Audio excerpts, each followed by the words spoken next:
Welcome back, fans of Style Esports, to Style Esports season number 15. We are in week 16, week number 5. Confusing those a little bit. On the Rift tonight, we have Glacial Knights and Paradox in a 3 block. We'll be getting all 3 games this evening.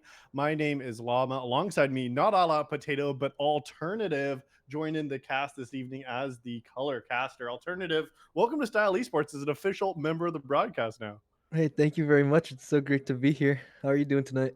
Oh, having a great time. A couple new teams to me. We were just practicing our pronunciations of Oh, yep. some of these Mon Amis, and it should be a great time to see 3 games this evening. We're seeing the average ranks here, right? Kind of around the Emerald Plat level I'm seeing kind of across Yeah, the board here. So kind of right in the middle. Who knows what all these ranks mean at this point? yeah. I mean, only time can tell once the ranks are actually able to equalize. But it looks like we're getting into the draft here. Yeah, so we do have Paradox on the blue side this evening to give a quick rundown. They got Ova Weapon X, a substitute top laner for them this evening in the top lane, Fire Chicken as their jungler, Rune in the mid lane, Obliteratinator in the ADC position, and Soutien their support, meaning literally just that in French. Yeah. And meanwhile, their opponents on the red side will be the Glacial Knights. Zolska will be their top laner, Kilp holding down the jungle, Lion D. Kaiser, the mid laner for this squad, Helis, the ADC, and Sicarius, the support for this team. Yeah, going into the draft here, it looks like we were talking about the Zyra contested picks for both of the supports. It looks like they didn't want to see it there. So Zyra might be banned this whole series for the red side. Some pretty interesting bans here. I don't Yeah. completely know the champ pools of all these players, but I don't think Shen and Xerath are incredibly meta at the moment. But they definitely have to look like they've done their scouting. Yeah, it looks like Zolska here, the Emerald 3 top laner, 34 games on this Shen. Their second most played being Set, which I feel like might be a little more Hmm. fearsome, then falls off after that. And meanwhile, Glacial Knight seems to actually be trying to ban away this support player, taking away 2 of their top picks with this 71% win rate on Zyra in 24 games and a 6.7 KDA over 16 games on the Janna. So maybe trying to pinch that Not pool just bad. a little bit. Yeah, definitely. I'm curious to see how these teams are going to be prioritizing their picks. Um, see if they have any priority picks in like solo lanes, maybe. See if they don't want to get banned out, or if they're just going to go for kind of a standard like ADC first pick or jungle first pick here. Yeah, it could be something like Kaisa, right? I feel like that's kind of dominating all levels of play, Yeah. especially in competitive. Seems like such a strong champion. Tristana, another one that I think fits the bill a lot. But like you were saying too, maybe it's just you take comfort if you have it here, and we'll see what Paradox chooses on this B1. Oh, And hey, there's there the it is. Kai'Sa. Yep, Called it. yep. And yeah, we've seen a lot of Kaisa in all of our games, I'm sure. That's most likely going to be that AP Kaisa build that's running rampant on the Rift. But I think there is a few good lane counters if they want to go that direction. I did notice just from the lobby that seems to be a bit of a rank discrepancy between these teams. Not too bad, but uh, if you're looking to bully out someone that's maybe substantially higher ranked than you, it might be a little difficult. But we'll see how they play this out.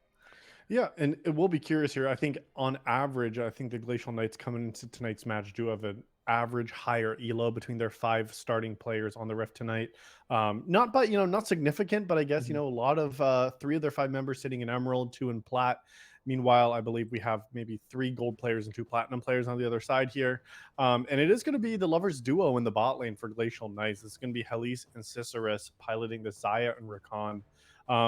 Could be good into Kaisa as well, but maybe Rune might want to pull that out in the mid lane as well. But they seem Oh, happier yeah. with something like Tristana over the Kaisa, especially when Obliterinator is actually having Kaisa as their most played so far this split. Yeah, definitely. I would be a little surprised if they pivoted the Kaisa mid. I think it can be a pretty stable bot lane with that Soraka. But yeah, we'll have to see. I think Tristana. Honestly, if they just pick Tristana here and double flex it and see how the rest of the team comps go, that would be a valid option as well. Because I think both those champs work great in both the roles. I'm kind of surprised to see Soraka so early. Like I feel like something that typically doesn't have a lot of priority. Mm, It is it's not even something I've really seen from Sotion as a support role for this team. Uh, but has played 2 games of it, in the last 17 hours, so maybe they're flexing this new skin coming on the Rift or, something, wanna show the immortal journey potentially here for this player, and, yeah, I'm not quite sure about Soraka, but I feel like it's getting some more prominence now. Maybe it's just the new skin line. Yeah, yeah, I've seen it a bit as well. Um, so far this draft looks pretty simple, right? We have our bot lanes here. I'm assuming Glacial Knights is gonna just match their junglers. I'm hoping these teams kind of mix it up a bit with the solo picks here. Um, yeah, the Amumu also just looking like Yeah. they're just playing for stable bot lanes and somewhat strong tanky junglers. So yeah, so now some bans can go to some of these other players here. Looks like Rune is the target of that Zed ban coming out from Glacial Knights. Again, their most played so far this season. They have, left the Alawi up. I do wonder if they're going to ban that from Ova Weapon X in the top lane. 12 games of it. That's about all they've been playing so far this season. Malphite is their second most with 4 games. Otherwise, maybe you throw a second ban into Rune with something like a Tristana. But you're right, there's not too much spice, at least early on, but a couple of maybe unconventional picks, at least at the highest level for Paradox. Soraka and Udyr both haven't been seeing too much play, I don't think, in competitive. But, definitely some hard, clear junglers, I think, seem to be the choices here for the squad. Instead, banning away the Poppy. So trying to stop the engage that Glacial Knights wants to throw down. Yeah, I think the Poppy ban is really good here. It's quite good into the Mumu, I believe, and the Rakan. Um, yeah, so I think based on these bans, well, Glacial Knights is probably gonna just blind their top laner here. They have a more blindable pull, in my opinion. And they We'll probably see. need AP Yeah, somewhere, right? Are you thinking like, yeah. do you think it's gonna be top lane AP? No, Okay, actually, a it's looking like not. Yeah, set denial. yeah. Zolska does have that as their second most played and as this champion here with the Shen Hmm. being banned away. So Zolska saying that they actually want to be piloting some comfort themselves. Yeah. If it goes down further in their pool, they have a little bit of Garen, some Gwyn as well. But like you said here, the set as that primary pick, and Udyr's a good target to throw back in the Oh, team. the Nunu. If it's the Nunu here, okay, no. I Already was getting maybe baited here excited just for with the the hover. Udyr top, but okay, yeah. Nope, So it yep, is the there's the comfort pick on classic. the Alawi. Yep. I think that matchup can go either way. They could both be just kind of a menace in the side lane. Uh, I think for Glacial Knights, Lion D Kaiser does have a lot of really great AP options. He plays a lot of the control mages to round out the team comp, and it looks like he's just looking to see what his best matchup is going to be here. Yeah, did you have kind of a, as you're right, you did name, that does like it. At least the 4 plays of his Aurelion Soul this season did get taken away. Where do you think the team comp is gonna go here? Do you go something like Swain? Do you go into Azir? Rise even potentially? What do you think now, especially with the Silas matchup? What would you be picking in here on R5 if you're the mid laner for Glacial Knights? I think Glacial Knights has a really great team fighting comp at the moment. I think a lot better than Paradox. Paradox looks a little more scrappy. So something just nice and stable like in lane because the Silas can be a little bit volatile, but it looks like they have games on Syndra. They have games on Yeah. Cassiopeia. So those kinds of champions that do perfectly fine in the lane against Silas and then also can tear up the team fights would be great here for Glacial Knights. Oh, and the Rise as well. Yeah. Ooh, yeah, opting for that Rise as you were just naming here. So it is going to be that control mage, like you had pointed out here. But Rise, a champion that again doesn't have a lot of presence at the highest level of play, as well as not quite as much stand your ground as something like as a Zero Cassiopeia as well. Right. But lots of scaling that Glacial Knights has drafted here. Yeah, the scaling looks great for them. Also, the Rise doesn't have, or I guess he denies the Silas a good ult to take, a good team fighting ult. Sure. Um, so that I think is a good idea because Silas can kind of tear up team fights as well if he gets the right ult. So I like the Rise pick. It's just gonna be up to how he's able to pilot it because, like you said, not many people play the Rise. So we'll see how Yeah, that we'll goes see if for this him. is a do and be 200 CS at 10 minutes Rise Oh yeah. hack, tutorial here. See what Lion D Kaiser can do on that champ. Yeah, but not super common here. In Paradox, you kind of named that they have a more scrappy team fight composition. I think that's definitely the case, especially when you look at how heavy melee this top side is, right? With Right. Alawi, Udyr, and Silas, the 3 picks for the top side. Very melee heavy, very kind of bruiser heavy, I feel like, as well. So what's kind of Paradox's win condition, do you think, here in this first match? I think Paradox, to me, look a bit stronger in the early parts of the game. I think the Udyr and the Alawi can really dominate the top side of the map, and the Udyr and the Silas as well have a lot of great 2v2 potential. So Paradox might want to look for some early proactive plays, whereas Glacial Knights can probably just kind of sit and scale um, and they look like they have a great team for that. So Yeah, I mean, it does feel like, Glacial, or were you saying Glacial Knight has a sit and scale team, or you think Paradox can do the same? I think Glacial Knights probably want to just sit and scale with their Mhm. team. Because I don't think that an Amumu Rise can beat an Udyr Silas in the early parts of the game, Yeah. unless they just play it amazingly. But um, yeah, I think it might be on Paradox to make those proactive plays in the early game. Yeah, and I think Paradox also, I'm really looking at the playmaker being this Silas here in that mid game, looking for stealing ultimates like from Rakan and Amumu. It's kind of like the primary initiation tools for the squad because, like you mentioned, like Paradox pressure is going to be on them early game, but how do you kind of get on top of and lock down these Glacial Knight members? Yeah. It feels a little hard for them. They have a little bit of single target, I guess, with the Udyr slap. Some Silas go in as well. You have killer instinct through the back line with this Kaisa. But I'm not quite sure how this Paradox team kind of wants to team fight unless they're Yeah. holding space around objectives. Yeah, and the Alawi pick is a little bit different because she has a hard time getting into the fights, as you're saying. Paradox in general just doesn't have really much engage besides the Silas. So Alawi we might just see the split pushing Alawi waiting for multiple players to go onto her and see if she could just tear it up on the sideline while her teammates are able to get objectives. I think Glacial Knight has drafted a really great comp for being able to kite out these melee champions. It will definitely be difficult for an Udyr or an Alawi to just kind of sprint at a Rise and a Zaya. Yeah, I think that's absolutely, right. Is kind of what I'm seeing as well. As I take a look at what this Alawi's been picking and building here, I'm seeing actually this Hullbreaker as one of their primary choices when they play this champ and flex. Doesn't kind of have the most influence as we talk about, what their KDA is looking like over 9 games. 12 games, a 1.35 KDA. So 3 kills, 4 deaths, 2 assists. Not the most impactful, or high kill games. But as you said, could definitely be a primary split put push threat for this Paradox squad. In Glacial Knights, who are you kind of sending to respond to that? You think Rai just goes down there, QEs the wave and tries to Right. just like buy time? Yeah, that's definitely an option. I think Glacial Knights. Well, I think I'm gonna have to see how both of these teams are able to play. We're not really familiar with them, but yeah, if they want to match the split push, it could be the Rise or the Set. Honestly, I think Set can do okay into these kind of bruiser champions like Alawi. But Alawi's always that rock in the side lane. Even when the map is on fire, you can always count on your Alawi to just be split pushing bot and 1v5ing if the time is right.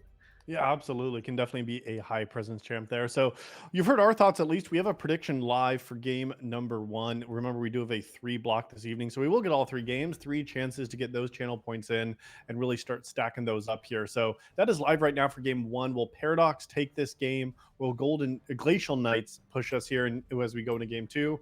We're just on a short delay before spectator delay, and then we'll be into game number 1 here of Style Esports this evening. So get those channel points in, grab something to drink, and then 3 minutes we'll be on the Rift for game number 1.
It is time for game number 1 of the evening here on Style Esports between the Golden Knights and Paradox. Looks like already we're seeing that this level 1, all 5 members are going to be grouped up here from Golden Knights. Maybe look to make something Oh, happen. They might have found the support. Suthia in a little bit of trouble now. Is going to save both summoner spells, but go down to first blood. Zolska getting a quick level 1 kill here for this team. yeah, Zolska's gonna be very happy with that one. It looks like Zutian just kind of caught unaware. I think maybe wasn't paying attention. Yeah, so a really nice kill for them, and I don't think they'll make that mistake again in this series probably. Yeah, that's kind of the hope here, but that is one of the challenges of this Soraka being very immobile. And so is the rest of the team, right? We have 3 melees. You have a Soraka who's immobile, and not like Kaisa is kind of Oh, the most mobile champion. It does feel like if this yeah, Golden Knights or Glacial Knights team can just jump on top of you, you might be in a little bit of trouble here. yeah, for sure. And it looks like a little bit of a mistake from the Udyr. Didn't buy items, so I had to base for that. Might be a Ooh, little late to their oh no. camp here. Yeah, little blunder.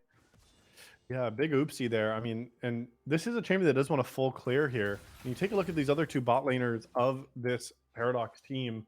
They're playing pretty safe far back here, but once Obliterinator goes in, Oh gonna be a yeah. little bit of a poke.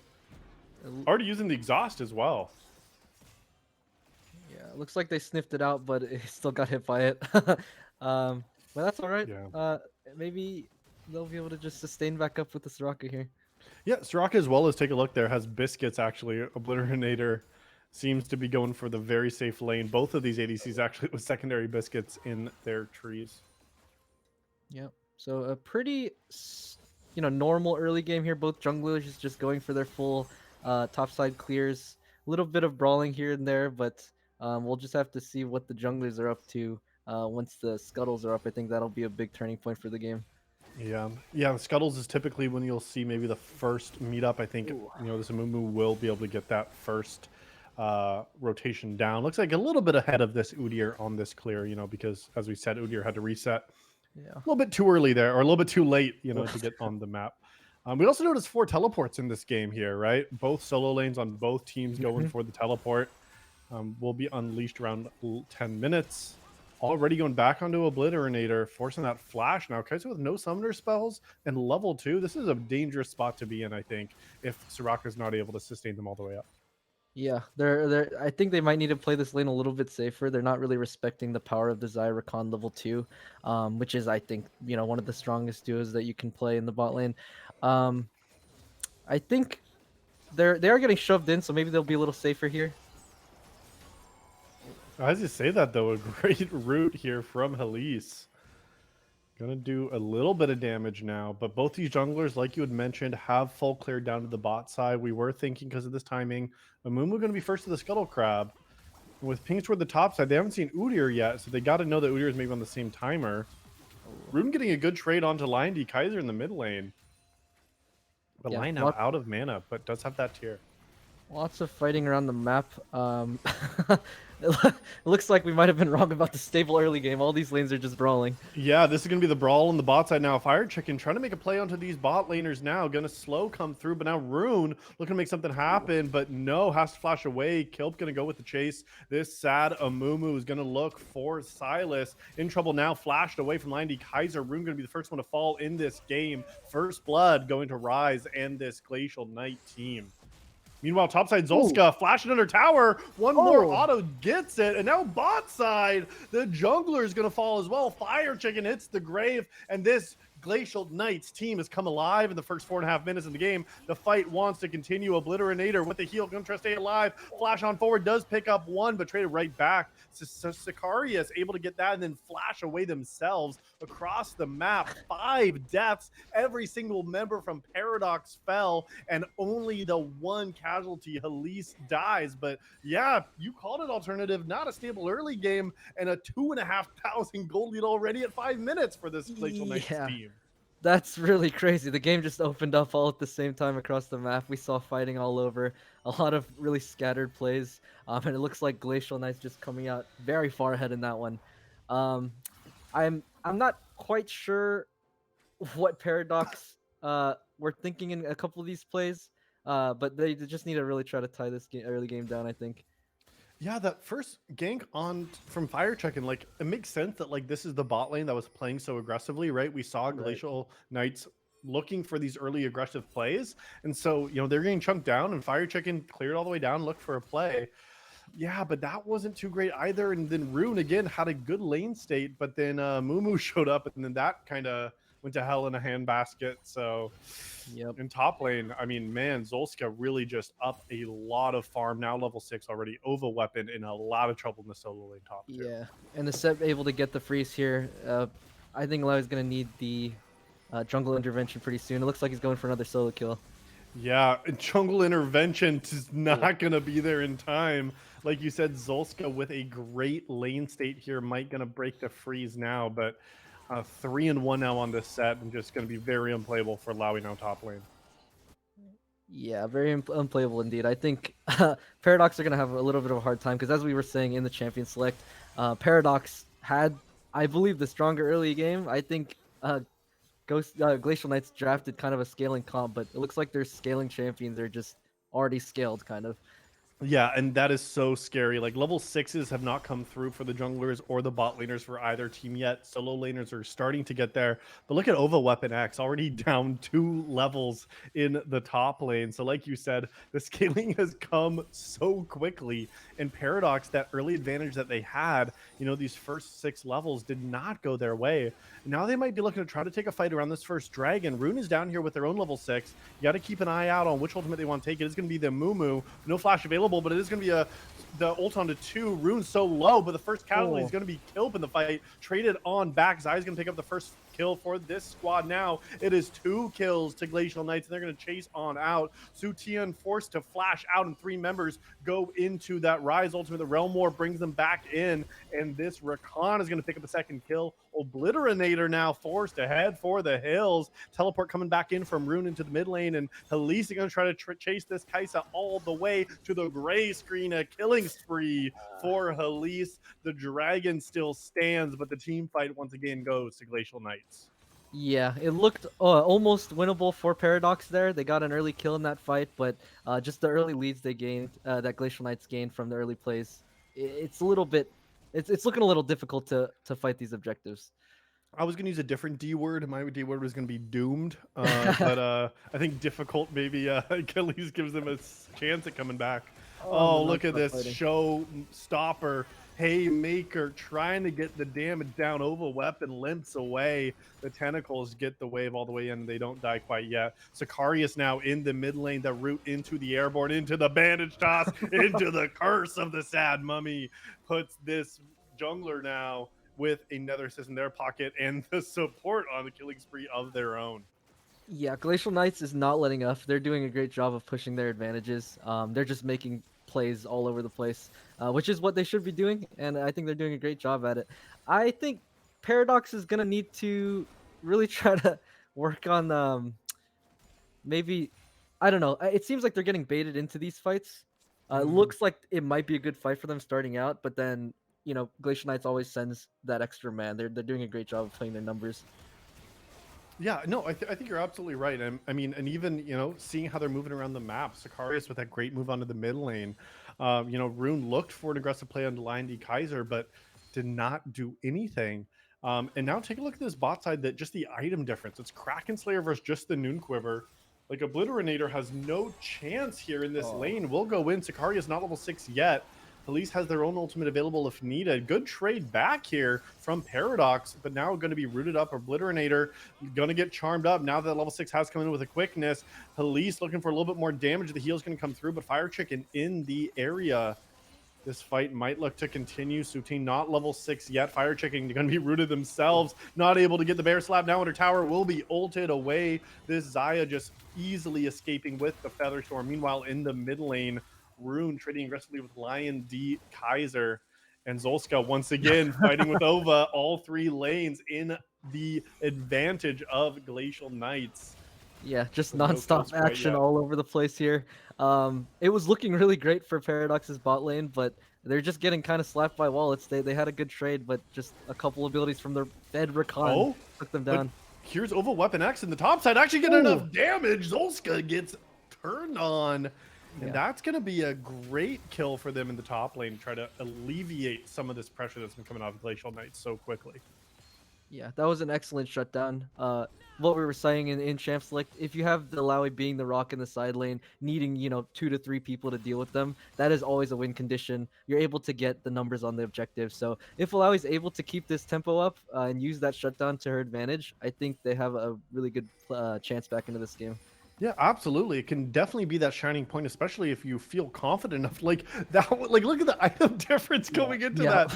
It was plated steel caps and a longsword versus iron spike whip heartbound axe. Like, yeah, and Alawi still took the fight right to the set and got the kill. I mean, I don't even think Set was expecting that much damage to come out, but like you said, that could absolutely be a winning condition in the side lane for Paradox here in game one. yeah. It is still looking a little bit difficult though. The very solid 5.5K gold lead at 11 minutes. It looks very difficult for them. Um, yeah, just looking at the map movement here, I think Glacial Knights are going to be able to get all the objectives that they want until Paradox is able to catch up a little bit in their items. And we see a little bit of an interesting move from Kilp not going to the dragon, but I guess he's just probably thinking he doesn't need to rush things. They can't really do anything about it anyways. Yeah, I mean, I do find that interesting though, like you named, because you're absolutely right. I think that this Glacial Knight squad can just take any objective that they want across the map. And the fact that it's 12 minutes in and this team with such an advantage doesn't have a dragon yet, I think is at least a little bit of a misplay for this Glacial Knights team because they're not pressuring this bot lane advantage they've built so heavily to transition it into any of these neutral objectives beyond just that first Herald. Yeah, these CS leads continue to grow. I like how aggressively Paradox is playing from behind. They're still looking for the fights. They're not playing like they're scared, but it looks like it's costing them the CS that they need to get back into the game. Yeah. Yeah. Yeah, what 30 farm in the ADC role, 30 farm top lane as well. Junglers are pretty close, but I mean that's significant as you're naming. If you're continuing to take fights, which this might be something that Glacial Knights wants to look for. Oh, the not gonna land with the Curse of the Sad Mummy, but does have to force the flash from both Sutian and Inator here. Both bot laners from Paradox lose their flashes. Man. Fire Chicken trying to just alleviate this pressure and again give that Kaisa the farm that they need. This blue one pick Kaisa not seeming to have the best laning phase quite in this first game. Yeah, and once the Kaisa gets the static shiv, it will make it a little bit easier to safely farm up. But right now, it looks like Fire Chicken's just kind of on damage control, trying to help out his lanes and put make out sure the fires. to It seems, you know. Right. Ooh. Wow, Rune in the mid lane, maybe looking for something. Meanwhile, Fire Chicken now trying to loop on around. Maybe they're going to try to cause some chaos in the bot side, get the flames on up. Airborne here, but the first shutdown is going to go over to Inator. Now, Fire Chicken looking to dive under the tower. This is one big bear. They're going to slap on down Halise for the shutdown and 2 kills going over to Paradox here at the 13.5-minute mark. Yeah, and that's exactly what I was talking about. I love the way they're still looking for these plays, from 5K gold behind. Oh, Rune under tower with some fancy feet does stay alive. Oh. 90 Kaiser, though, getting executed. One more tower shot. Now Kilp looking to take the fight. Does miss the first bandage toss, but these tears are going to cry Rune to sleep, and they are going to fall again. Yeah, a little bit of a miscalculation from Rune. Didn't quite account for the Amumu being this ahead, already sitting on his full demonic embrace. Yeah, this game is just nonstop action. We got 17 kills at 14 minutes. And I love it. Still only on, what is this? The second dragon. Neither team has gone for it. This is still a first. I don't think either team has a single dragon. Oh, yeah, you're right. This is first dragon. This is first dragon at 14 minutes with a 5.8K gold lead. I think, I don't really know what to think of that. I think that's really good for Paradox, honestly, right? Yeah. Because, we talked about this team fight scaling advantage that I think the Glacial Knights have. And so the fact that they're also not stacking dragons, right? They could have had almost 3 dragons at this point in the game. Right. I think that's a great thing if you're the team that's behind it. You're like, well, at least we're not getting suffocated with Dragon Soul coming in a few minutes. So, but yeah, I mean, I don't quite know what to think about in terms of the macro sense. I think this is something that Kilp just seems to be playing away from almost. Sutian trying to keep the vision on it, but no one had started it, and they will be the sacrifice This Yeah. Soraka trying to get some vision, and now looks like Lion D Kaiser finally going to start this dragon up at 15 minutes. Meanwhile, with the Rift Herald available, Kilp much prefers having those purple boys than the flying ones. So looks like Kilp will be able to try to take this second objective in the top side. Both Heralds going to Yeah. Glacial Knights here in this first match. You know, maybe Glacial Knights just has a different idea of what Dragon is. Maybe they're just using Dragon as a nice little bait, you know, Yeah, try to it's a get decoy. Paradox to run into them as they try to keep the vision up on the Dragon. Oh, it looks like they finally got their first Dragon. The Rise just decided to solo it. And yeah, they're looking a little bit unstoppable right now. I think in any sort of 5v5 or even a 4v5 for Glacial Knights, they probably just stomp it at this point. Yeah, and as we see, these members are still so spread out across the map, trying to pick up whatever farm they can.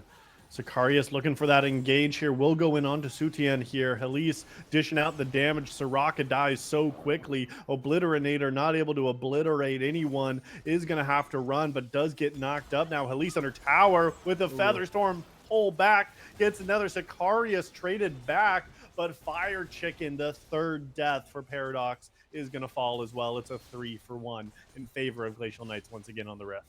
Yeah, Paradox just isn't really respecting the gold difference on the map right now. I do like that they're going for these aggressive plays. They're still looking for the fights, but at a certain point, you need to just know when to kind of calm down, sit down, and just farm it out.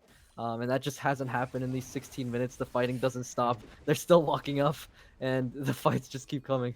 Yeah, and so you're right. Like, you can't walk up. Like, you have to stay at your tower. Like, inner towers haven't fallen quite yet. Lion D Kaiser actually about to get the bot lane inner.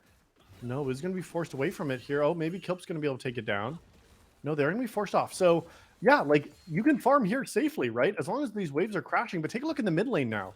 There's a wave crashing, and there's no members from Paradox. So now they're bleeding farm as well because they're trying to take fights. And like you said, they're not just farming up safely where it's safe to do so. They're trying to extend their vision, trying to extend their pressure. Sutian sweeping out way further than they need to. And it feels like those are some of those picks that are starting to happen here. So I just think, yeah, like you said, Paradox has to just sit back, right? Stay at the towers you do have and take the minions where you have access to them. But instead, they seem to be bleeding farm across the map still. Yeah, the Silas with the 77 CS at this point of the game, it's not a good look. I think prioritizing the farm more in the early parts of the game was essential for this team. And at this point, it looks like they're just playing for damage control, but maybe not because they're still looking for these fights. They're still trying pushing in the up. river. This is neutral territory, and it is still a Paradox. I mean, almost feels like a Paradox themselves on what they're trying to do versus what their team's win condition is, because this team continues to look for fights in neutral space they have no business even being in. Yeah, and Rune just wants to brawl. He doesn't care about the CS. He's just looking to fight, and he just runs to where the fight is. Does have the quickness now, where Convolt has been snagged here. And look at Fire Chicken. Kite's on the backside as well. This is going to be a fight that we're going to see the Paradox squad opting into. 3 members are going to be knocked up. This is looking okay at the start, but already Alawi has fallen now. We still have that Curse of the Sad Mummy onto one. Fire Chicken forced to run. This fight is all getting slapped with the wallets. A couple kills going over to Set, and now the 3rd member, 4th member falls. 4 people for 0. A fight the Paradox wanted to take gets absolutely frozen solid by the power of this Glacial Knights squad. Yeah, Paradox thought they found a numbers advantage in the top lane, but just they didn't really know where Glacial Knights were on the map. They just didn't see them top, and they were able to collapse very quickly. So that was a good attempt, but once again, the wallet differences are just too big. Spiraling to a 12k gold lead. Yeah, Helise taking the tower while taking down Sutian at the same time. This Soraka just presses the stop key, knows that they are going to fall again. Helise takes the tower, and like one of our viewers is saying, it is Jover for game number 1. Yeah, it's looking maybe a little Jover. I like to be the hopeful type, but I'm not really sure what Paradox's angle is back into this game because, like we were saying, I think Glacial Knights does have the superior scaling comp, and at this point, with a 2.5 item Rise, a 2.5 item Zaya, it's really difficult for them to come back in this game. But Fire Chicken's still going for the invades. Fire Chicken still trying to deny the chickens from the enemy, smites that away, true to the name, and it's going to run through this tower. It's got a bounty available. It's still got all its health. Oh, but Flash committed from Sicarius to take down this Udyr, and now Sicarius claims their 5th kill of this match. But hey, Fire Chicken did claim those chickens in the enemy jungle. Yeah, he got his brother and his namesake. And maybe this is a little bit for fun, is what I'm seeing here. I don't think Paradox is gonna try to contest this Baron, and it looks like with this Baron, Glacial Knights is gonna try to push, and close this game out. I think Paradox, they probably know what went wrong this game. Just that the early fighting, Yeah. just really opened up the game. It made it very difficult to play any of the lanes. Oh, yeah. Oh, take a look now, bot side as well. Rune under trouble. You're going to use the showstopper right in the base, but it's going to be stolen away. But Zolska, so much damage. One more auto does get one, but the tower is beaten on down, and the rest of the members do collapse. Kaisa picks up that shutdown, but the rest of Glacial Knights in the mid lane will try to siege this next tower. Obliterator, look at all that damage that they take themselves. Elise is definitely the stronger carry at this point. And again, when you are a team that's all melee, all you can do is run at them. Yep. But then Glacial Knights has no problem just running away. The Dragon's available. Line D Kaiser splitting in the top side. Oop.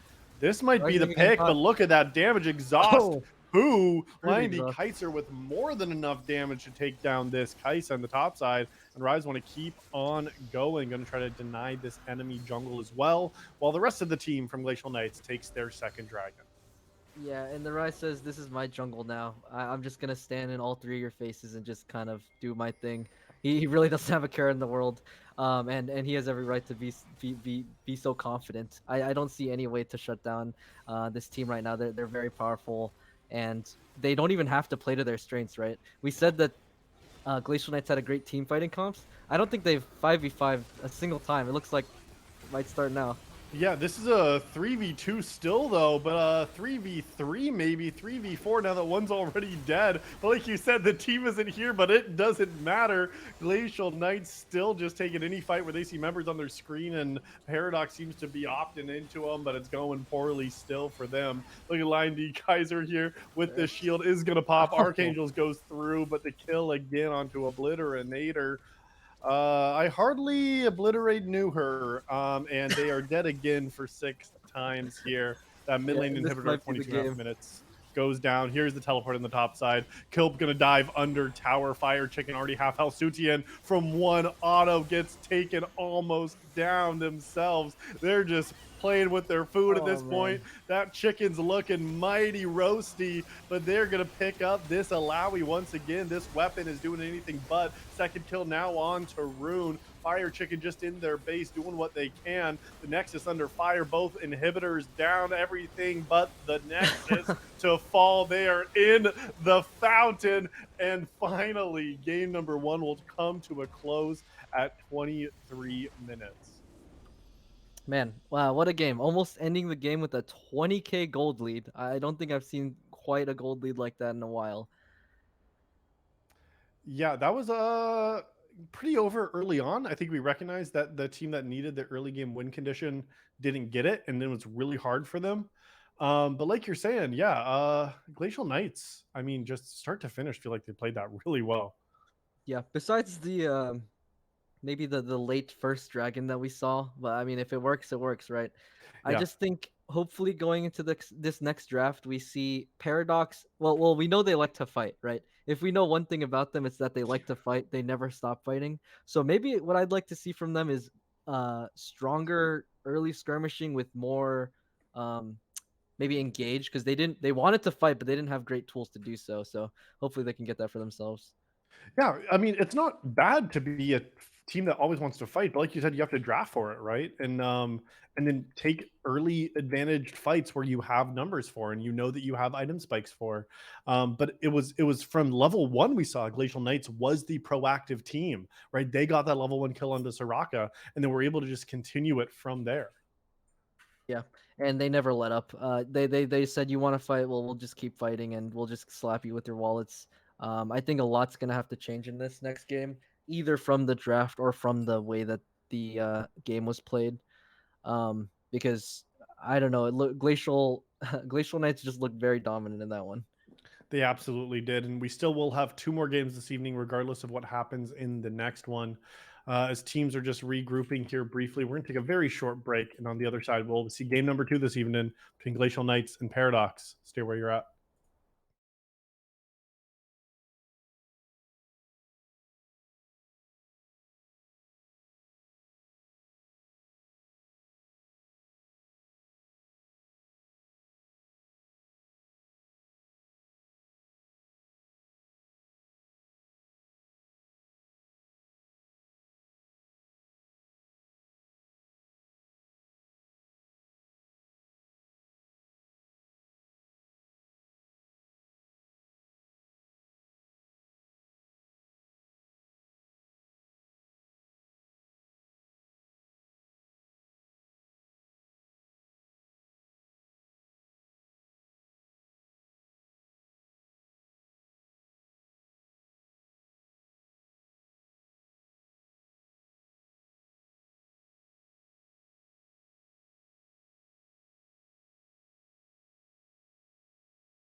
The draft has started for game number 2 this evening in Style Esports between the Glacial Knights and Paradox.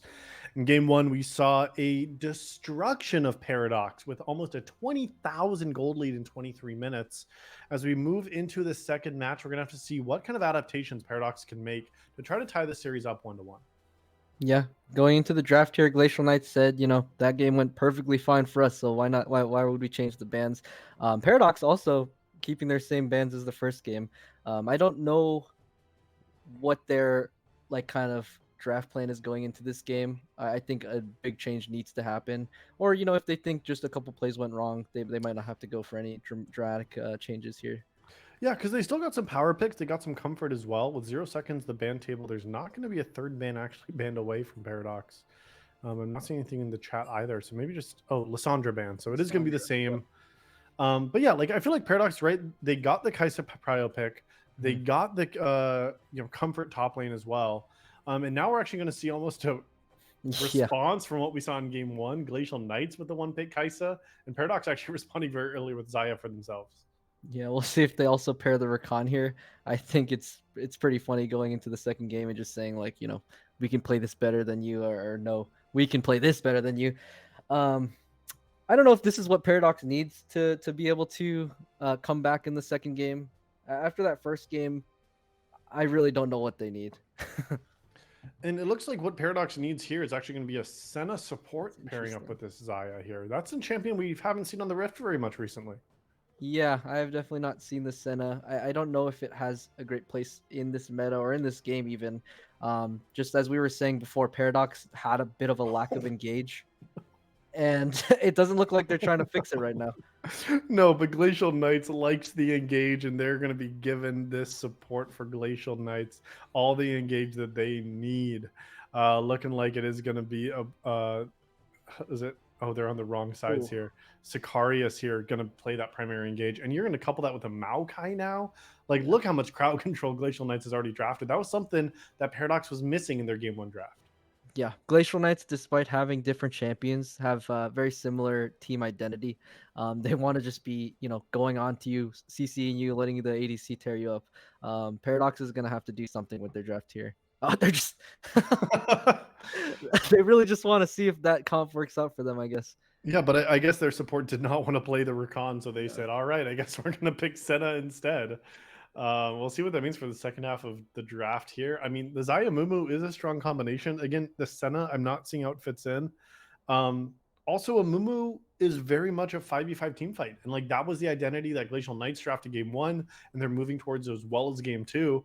But Xayah Senna feels like a very different kind of identity and makeup here of 2 champions. Yeah, Xayah Senna, I think, have a hard time following hard engage like a Mumu.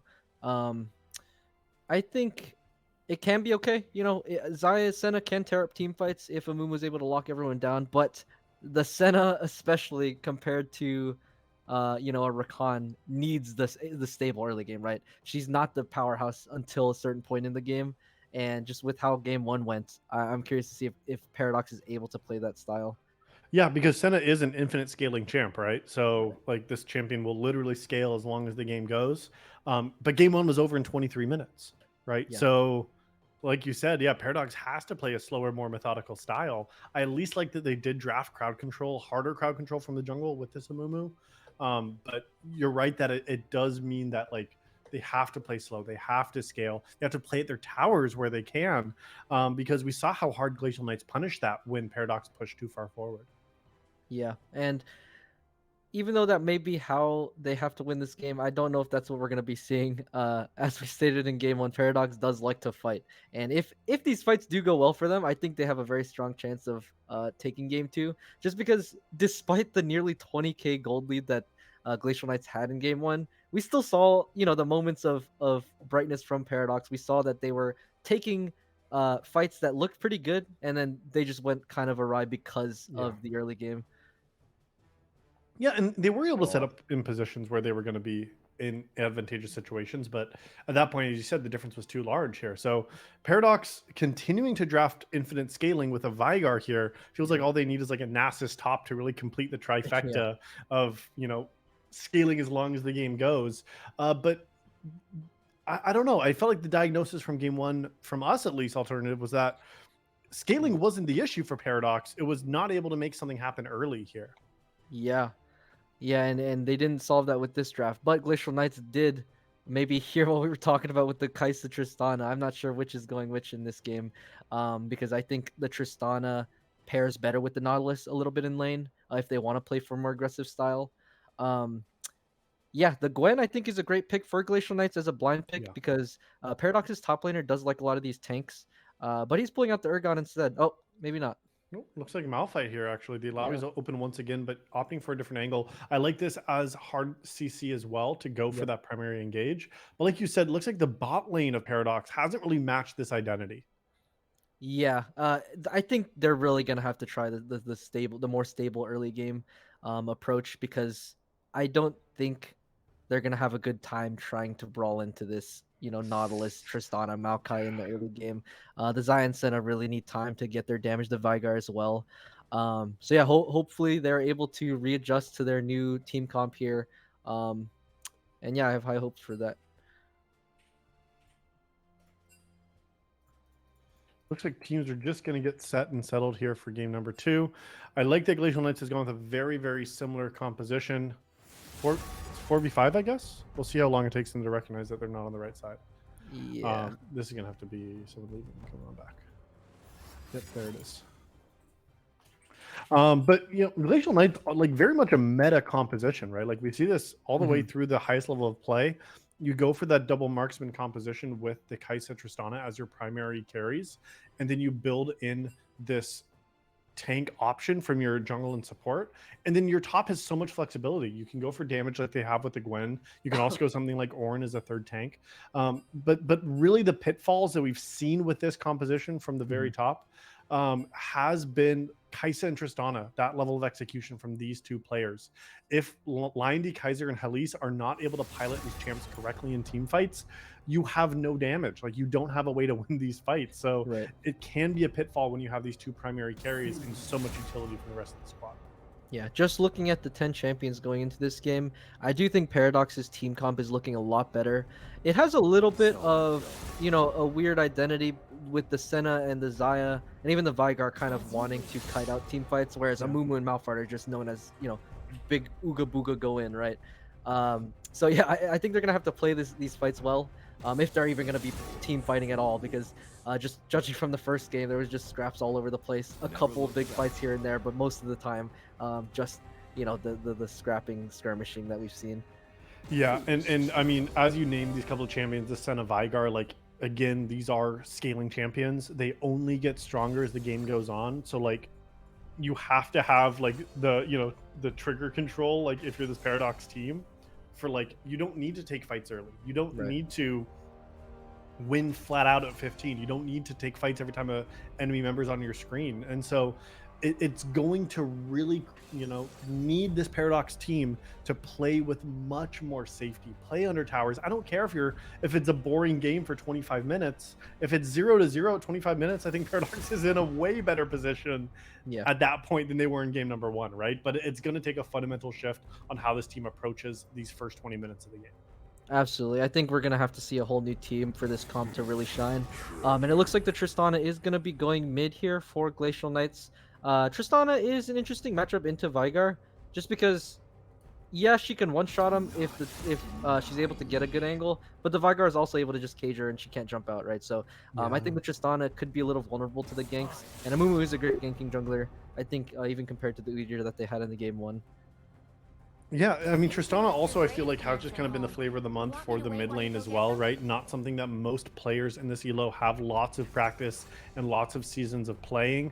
As we take a look at Lion Kaiser, the person piloting this Tristana, I'm really not seeing much of this at all in their match history. 20 days ago, they played a game of it mid lane, went 6-10-6, and then a month, this was ranked solo duo. A month ago, they had a game of it mid lane as well that they did win.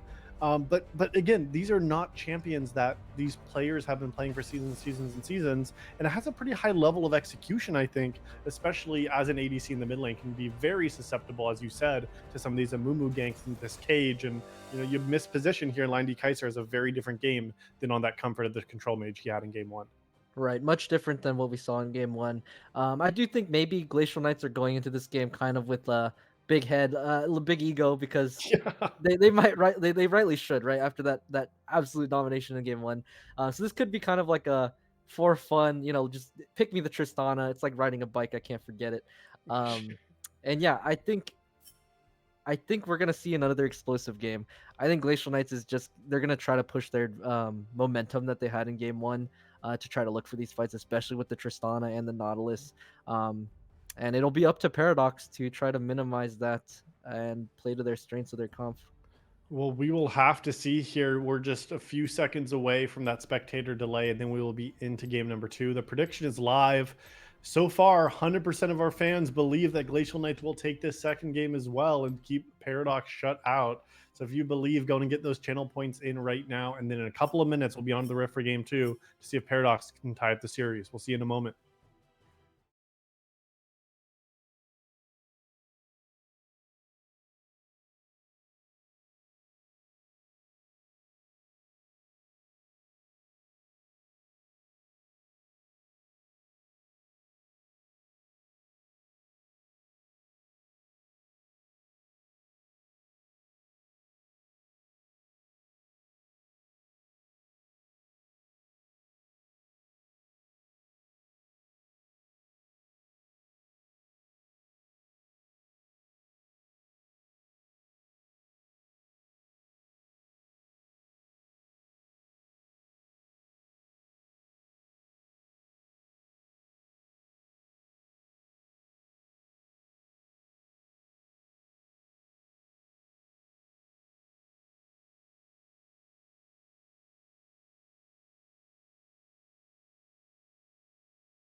It's game number 2 of the evening here between the Glacial Knights and Paradox. After dominant game 1 performance from the Glacial Knights, Paradox is looking to prove that they still have what it takes. 5 new champions locked in from this squad, as well as 5 new champs for the enemy team. We're seeing 10 different champions being piloted by 10 different players here on this second game of the Rift. Yeah, excited to see how this game goes. Hopefully, we get a little bit of a more competitive match than the game one. A good start for Fire Chicken, has his items, isn't going to be late to that first clear, so that's really great to see. Hey, already better than what we saw in game number 1. Elise has given a shout out to their mother here for being on stream. So, hello, Elise's mom. We all love you here at Style Esports. And like you said, already no deaths in the first minute and 15 seconds, as well as their jungler with items. So, already, gotta say, Paradox off to a much better start Ooh. here in game 2. But it looks like Glacial Knights may be going for a late invade here. They will be. Oh, Sicarius. Try to get that. Fire Chicken's not paying Oh, attention. wasn't paying attention. Does have to flash out now. Fire Chicken is also leveled up already their W, so don't have a way to get back in the fight. But take a Rune look in at the back Rune here. This level 1 from Vigar. Oh, it is going to be split away from Kilp and does get the level 2 onto Rune, forced to flash themselves. Sicarius now going low, but a flash available if they can get to the wall. Knock back from Kilp, but they're going to be exhausted. No flash for this jungler. Maokai in trouble. First blood going to Senna. And on a completely botched invade there, it is going to be Paradox getting first blood. Yeah, that was something, all right. I think they overcommitted a little bit, especially when they didn't send the Tristana down at all. Oh, a fight. Here's going to be the hook now, and the aftershock is going to keep them alive. Ignite, Elise flashing forward, paying their mom some homage here. Gonna make their mama proud. Obliterator, though, wants to trade it on back. Might get 2 kills. Sicarius gonna use that hook shot to get to the wall. The dredge line comes through, and that anchor keeps this Nautilus safe. Yeah, and exactly what we were saying. This is not a different Paradox. They're looking for the fights. They don't care at all. But this early game is going much better for them. They did come out slightly ahead in these early plays. The invade wasn't the most terrible because Kilp did get the buff, so he might be a little be able to be ahead of the Amumu in this clear a little bit. But yeah, just sprawling all around still. Game 2, same idea. Same idea, and it's actually interesting. After that, Amumu got the reset off, opted to still start bot side, so you're starting solo camps. Oh yeah, right. The Wolves and the Grump are harder to clear as Amumu early on. They do hit level 3 though from those 3 small camps, so that actually is still going to give them this level 3 here for the red buff. Lindy Kaiser here in the mid lane gonna get the rocket jump on to Vigar and puts them in a little bit of trouble here. I was saying that this might not be a champion that Tristana has some comfort with. Lindy Kaiser actually level 7 here for this Tristana. Like you said, maybe it is like riding a bike. You know, you play Trist once in season 2 and you're already feeling comfortable here in this best of 3. Yeah, and a great trade from the Tristana might give him the early advantage in lane. It's kind of difficult to recover that HP on the Vigar. But yeah, it looks like Amumu's hovering topside here. We did want to see more proactive ganks from the Amumu. But otherwise, looks like the game has stabilized a little bit compared to game 1 where it was just, constant fighting from the beginning and it never stopped. Yeah, and it is a good situation. We're seeing kills going onto the bot side of Paradox, right? Kills on these bot laners of Paradox was not something we saw in game 1 either here. So, granted, still coming back from this base, it is going to be a Noon Quiver still to just the double longsword. So, it is still Elise with at least the item advantage here. Sicarius, though, going a little bit too far in a wonky way, trying to hold the wave. Lindy Kaiser taking some tower shots in the mid lane. Fire Chicken, no flash available, but might try to get this bandage toss. It will miss, but there's another one loaded up in the chamber. We'll see if Fire Chicken with this present can throw this on out. Oh, but look at the fighting in the bot side as well. Sicarius is going to be in trouble. Elise now under pressure. 4 members from Paradox collapse, and Fire Chicken is going to claim that 3rd kill for this Paradox squad here in game number 2.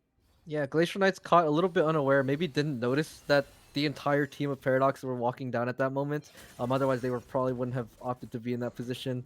So yeah, a great early game here for Paradox, especially compared to game 1, and they're still looking for more. Oh, Runo, though, taking 2 tower shots, and that's most of their health.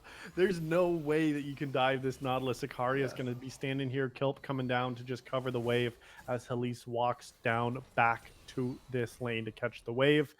Sicarius looking for some aggression, but hey, this aggression seems to be paying off for Paradox early on. Yeah, and this is exactly what we're talking about. You know, we saw Paradox from behind, still going for every fight they could possibly find. So now that they have Oh a no. little bit of a gold lead, Oh, but and here no, goes. now it's Glacial Knights looking for Yeah. that early aggression in a numbers disadvantage. It was a 2v3, soon to be a 2v4. Now Elise Oh also in my. trouble. A double kill to the Xayah Obliterator now with 3 kills themselves. Glacial Knights, the team from behind, is the team trying to take a disadvantage fights now. Yeah, and it looks like these teams are a little bit more similar than we might have thought after game one.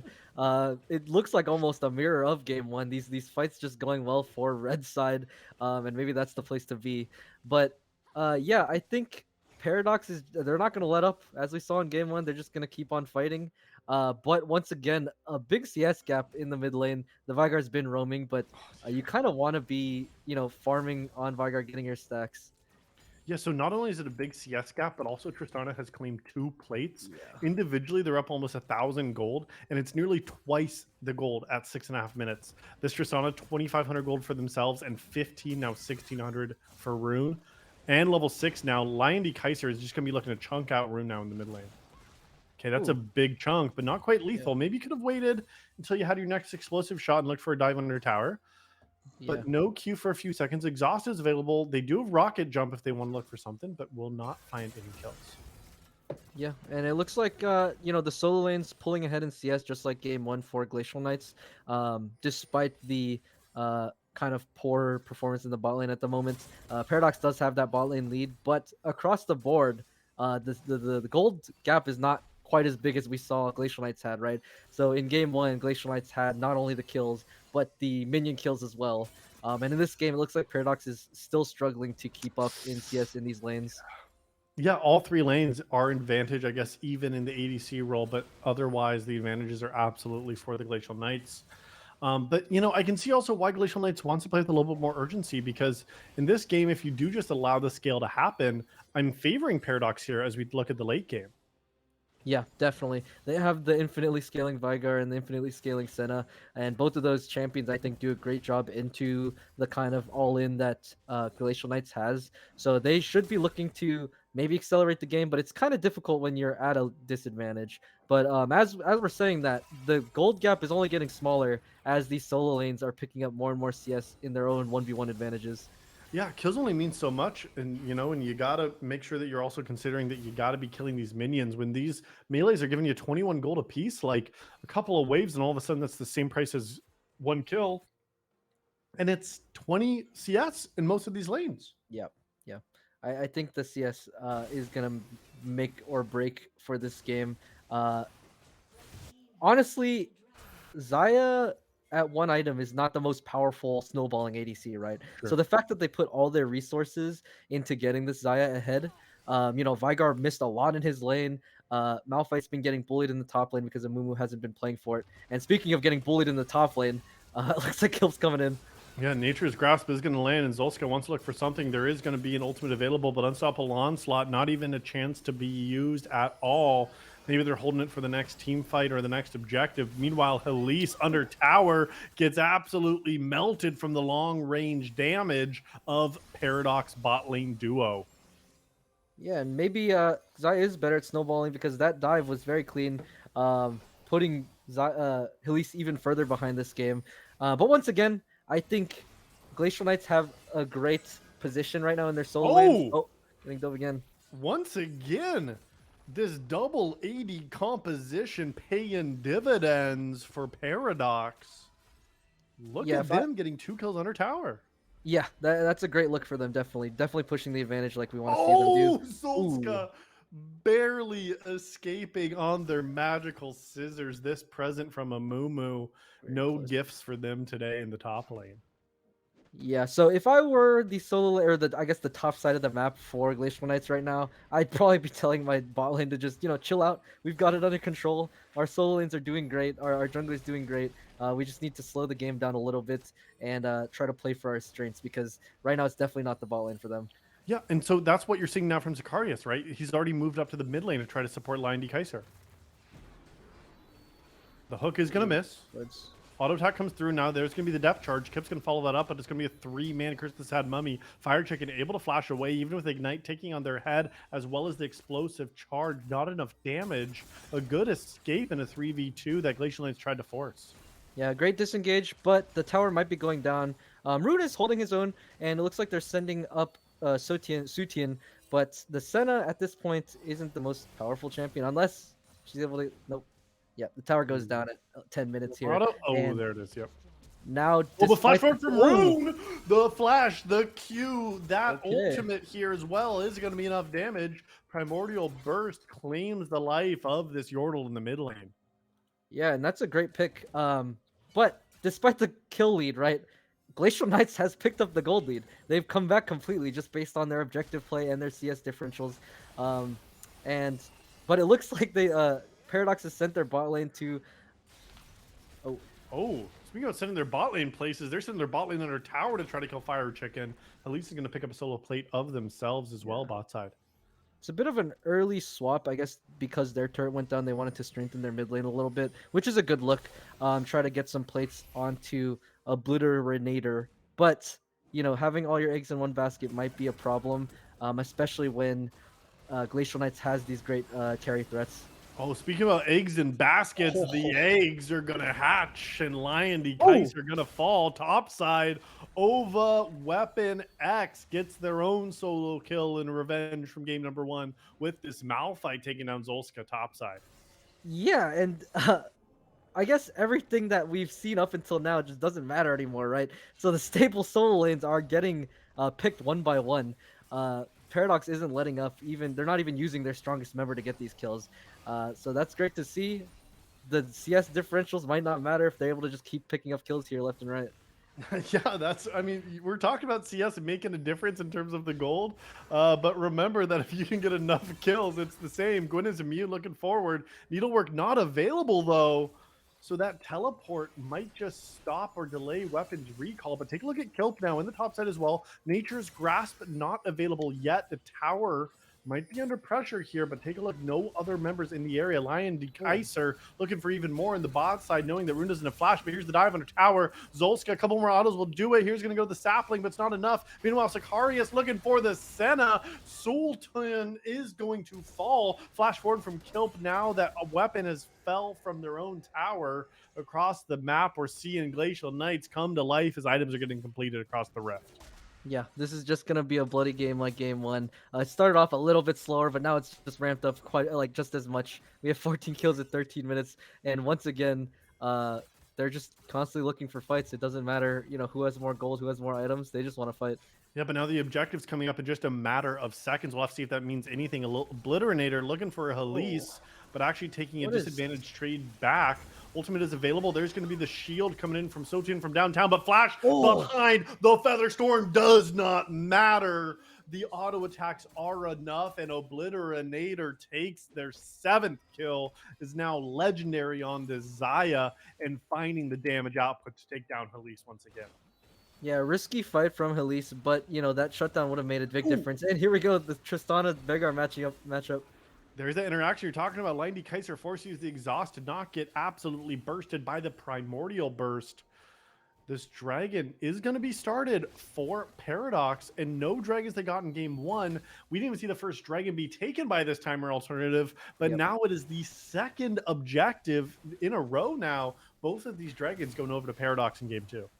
Yeah, and as we go through these two games, we're kind of seeing the weaknesses from these two teams, right? So Glacial Knights, even while ahead, did not prioritize the dragon objectives, whereas Paradox here, with their slight lead, they've gotten 2 dragons already, and Glacial Knights are not even contesting them. So this is, you know, even though game 1 was not quite as balanced as we would like to see, it looks like both teams are kind of coming into their own here. Yeah, and a shining point of this bot lane in game 1 was Halise and Sicarius with that Xayah Rakan lovers duo. This time on the Kai'Sa and Nautilus, a lane we thought was going to be easier to execute. Together, these two players are 2-7 here in the second match. Yeah, it's looking great for them. They definitely, I think Glacial Knights are going to try to put everything onto the Xayah, but Xayah is known for being, you know, one of the safest ADCs. They're able to thwart the engage from Glacial Knights and keep that shutdown secure. So I think Glacial Knights has a little bit of their work cut out for them, despite still being up a lot of CS in these solo lanes. Just shutting down the Zaya is going to come to be a very big problem for them, I think. Yeah, that could absolutely be the issue, especially when you see 7 kills already for Zaya, about to hit this 2-item breakpoint themselves. You said a 1-item Zaya wasn't able to take over the game. A 2-item Zaya, though, is going to be getting close here, I think. Yeah, definitely. And despite, what we've seen from both of these teams here, I think, it's just going to come down to playing the objectives because it doesn't look like Glacial Knights wants to take as many fights as uh, we saw in game one, which makes sense because they're not quite as ahead in game one. So they're not able to utilize their engage quite as well. They're gonna have to be careful on this Rift Herald though. Yeah, because look at this poke coming from over the wall. Obliterator and Suthia able to get so much damage down over the wall. Kilp already at half health, and they have to disengage so early on. However, Zaya has not been able to reset yet, sitting on 1,600 gold in the inventory. And now Sicarius looking for the Hex Flash Dredge line, but they Oh my fall. goodness. This is now going to be a 4v5 if they want to continue to take this fight. A little bit too aggressive, thinking you might be ahead, but it was not the case. Lindy, Kaiser, and Hilly's trying to dish out the damage. Take a look at Rune, now having a great flank, and Fire Chicken does get on to Kilp now. You're going to have to see this Curse of the Sad Mummy lock down another one. 2 kills now. Rune was on the wrong side of the fight. The carries do trade back 1. But now Glacial Knights carries do have to be the playmakers, but here's the unstoppable force on both of these carries. Zolska now in trouble trying to snip their way out, but the only player is getting snipped is them. Lindy Kaiser trying to go forward with that rocket jump. Oh, Weapon lives, but Tristana does not. 5 members fall for only the 1 traded. Paradox wins that team fight. Yeah, a big blunder from Glacial Knights.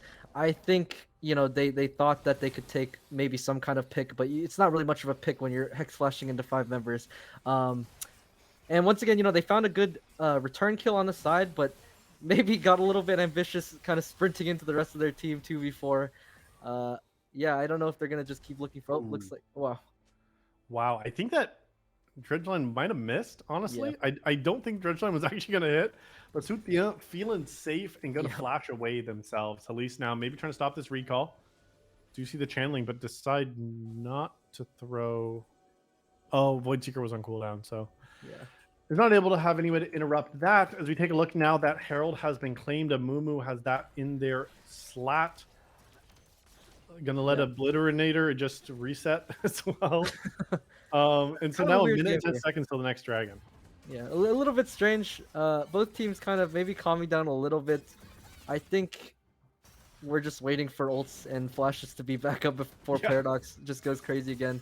And just constant fighting in the top lane still. These top laners they like their island. They're not moving. Yeah, Zolska getting a little bit of poke damage, but look at that blind Q over the wall. Fire Chicken finds Lion D. Kaiser. We'll see that next bandage toss also landing now. Half health trying to fight their way out. Curse the Sad Mummy is available. Now Lion D. Kaiser, does follow the wall. Fire Chicken lands the 3rd bandage toss of the exchange in a 1-for-1. The Yordle, who is mummified, is showing why they are the rulers in Egypt and take that solo kill for themselves. Yeah, that was a very entertaining solo kill. The Amumu playing it perfectly, and despite using the ult and the exhaust, Tristana not being able to get away there. And Sicarius is still looking for stuff. Sicarius wants even more, but look at that. Immediately, Suthien goes on a killing spree by slaying Halise. Weapon just knocks up this Kaisa. And we're not talking about 9 months, baby. We're talking about the 18th kill for this Paradox squad. Yeah, giving away this 3rd dragon for free. Oh. Sicarius still running away. Obliterator with the Feather Storm. That's 19. And now this dragon's going to be started. This would be Soul Point. I mean, alternative, we weren't sure if we were going to see a different team here in game number 2, but this Paradox team felt like they just needed the warm-up to start crushing the spirits of Glacial Knights. Yeah, these teams, it looks like the first 5 minutes of the game is just going to determine the games from here on out because it's just, non-stop fighting, non-stop brawling, and whichever team happens to come out ahead just really pushes their advantage here. Solska forced to Ghost, try to get away from here. Needlework is available, is going to slow down the pursuit, so they will live. But like we were saying, the Soul Point now claimed. Paradox with 3 dragons to 0. The Baron might be in their eyes. They're going to try to get Lion D Kaiser, who is going to have to rocket jump away. Ooh. This time, the bandage toss does miss. But take a look. All 5 members now from Paradox here in the top side of the river. Yeah, it really does look like a reverse of the previous game. It seems like Glacial Knight's just not really respecting the gold difference, which is not as big as the first game, but it definitely is there. Uh, Here they're looking for a contest on the Baron. Yeah, maybe they won't respect this either. Kilp's going to flash in, but does Ooh. not get the steal. Rooted up and slain, a valiant attempt from the Glacial Knights jungler, but they do not get that Baron buff. Yeah, that was a great attempt. I think getting that Baron would have helped them delay this push a lot. But now that they've got, they're on soul point. They've got the Baron here to push. Oh, Oh, wow. All it takes is the one baby cage to make Obliterinator legendary once again. That's all it took. 2 ultimates used there. I guess just the one, but they're going to keep this push. Like you said, having that would stop the push, but the push is going to keep on going in 2 lanes. It's a 4-1 with Fire Chicken bringing on in the top lane as well. The mid lane inhibitor has already fallen. Like you said, a reverse of game number 1. Paradox has come to life. This Herald already under tower and still alive at 28 health. It's going to be this second inhibitor falling. And without your second carry, there is no way for Glacial Knights to hold these inhibitors. yeah, we're seeing the lack of wave clear coming in from Glacial Knights. Usually, Kaisa with the static shift has good wave clear, but against the super minions this early in the game, it's really not enough. So getting the double inhib down here, Paradox is on track. They've expanded their gold lead to, looks like around, what is that, 8k gold lead? Yeah, so that's looking pretty good for them. Quick math. They're looking for, I think, just a team winning fight, or a game ending fight, I should say, maybe on this next dragon, or maybe if they could just kind of catch Glacial Knights unaware in their jungle. Yeah, the next dragon might be the dragon to end this game. This is the one where it feels like they would have to fight, if not before. Minute 20 still on the Baron buff. Man, looking at Now the Sicarius. other differential. Oh, they're trying to find Fire Chicken. Kilp is going to start the engage. Sicarius is going to follow it on up, but there's the Curse of the Sad Mummy onto 3 members. The flash away will be fine. But Lion D Kaiser, what are you doing, buddy? Tristana, you can't be jumping in, my guy. And now Fire Chicken's going to look to turn the fight. The rest of the team has followed up. Paradox is going to be able to clean this up. The shield from this support keeps the squad alive. A double kill and 4 members into the death chamber. Another winning fight, and I think this is going to be the game alternative. Yeah, and there it is. We see this ahead of Mumu just not going down with 4 members, throwing everything at him. And I don't think Ascena should be 3-autoing Tristan at 22 minutes in the game, but that's just the kind of game it is. That's the kind of game it is. Yeah, I don't think Glacial Knights has much breath left in this game. And this game's looking like just the reverse of last game. They're closing it out at 23 minutes. Yeah, it's 23 minutes into this next match, and Obliterinator legendary and staying alive. 0 deaths for this Xayah here. Nexus Towers under pressure, and now the Nexus. I mean, Paradox really showing up. Kilp gonna fall. Lion D Kaiser going back in. I don't think they can find any members. They cannot. Glacial Knights in game number 2. Yeah, feels like the complete opposite of dominating 23-minute match and a win for Paradox to tie up the series. Yeah, back-to-back stomps. If you didn't have names on, I don't know if I'd be able to tell each team apart from each other. They both played these games where they were ahead, just absolutely dominating. And yeah, I think going into game 3, it's really anybody's game.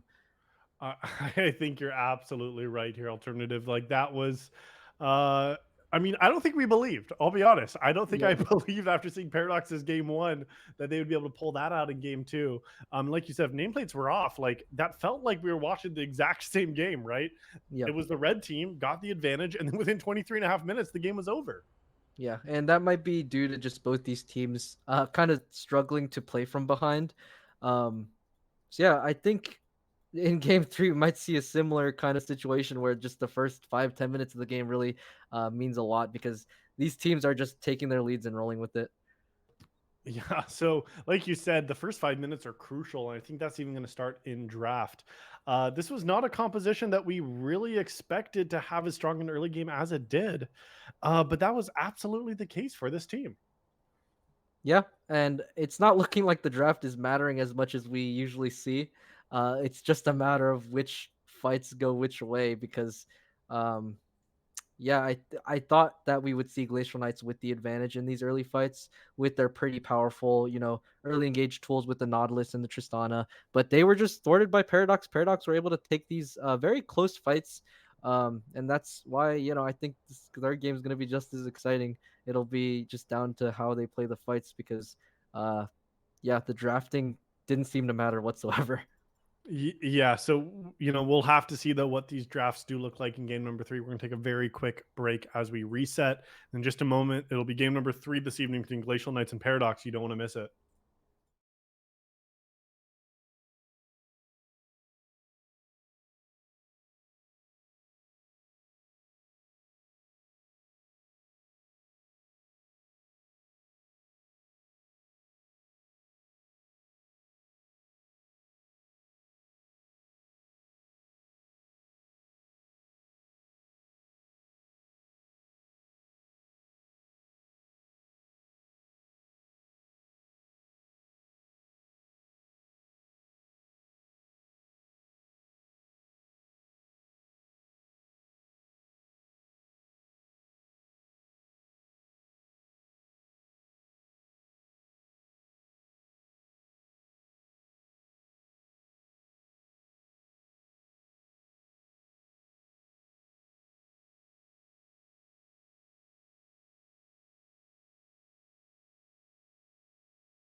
on.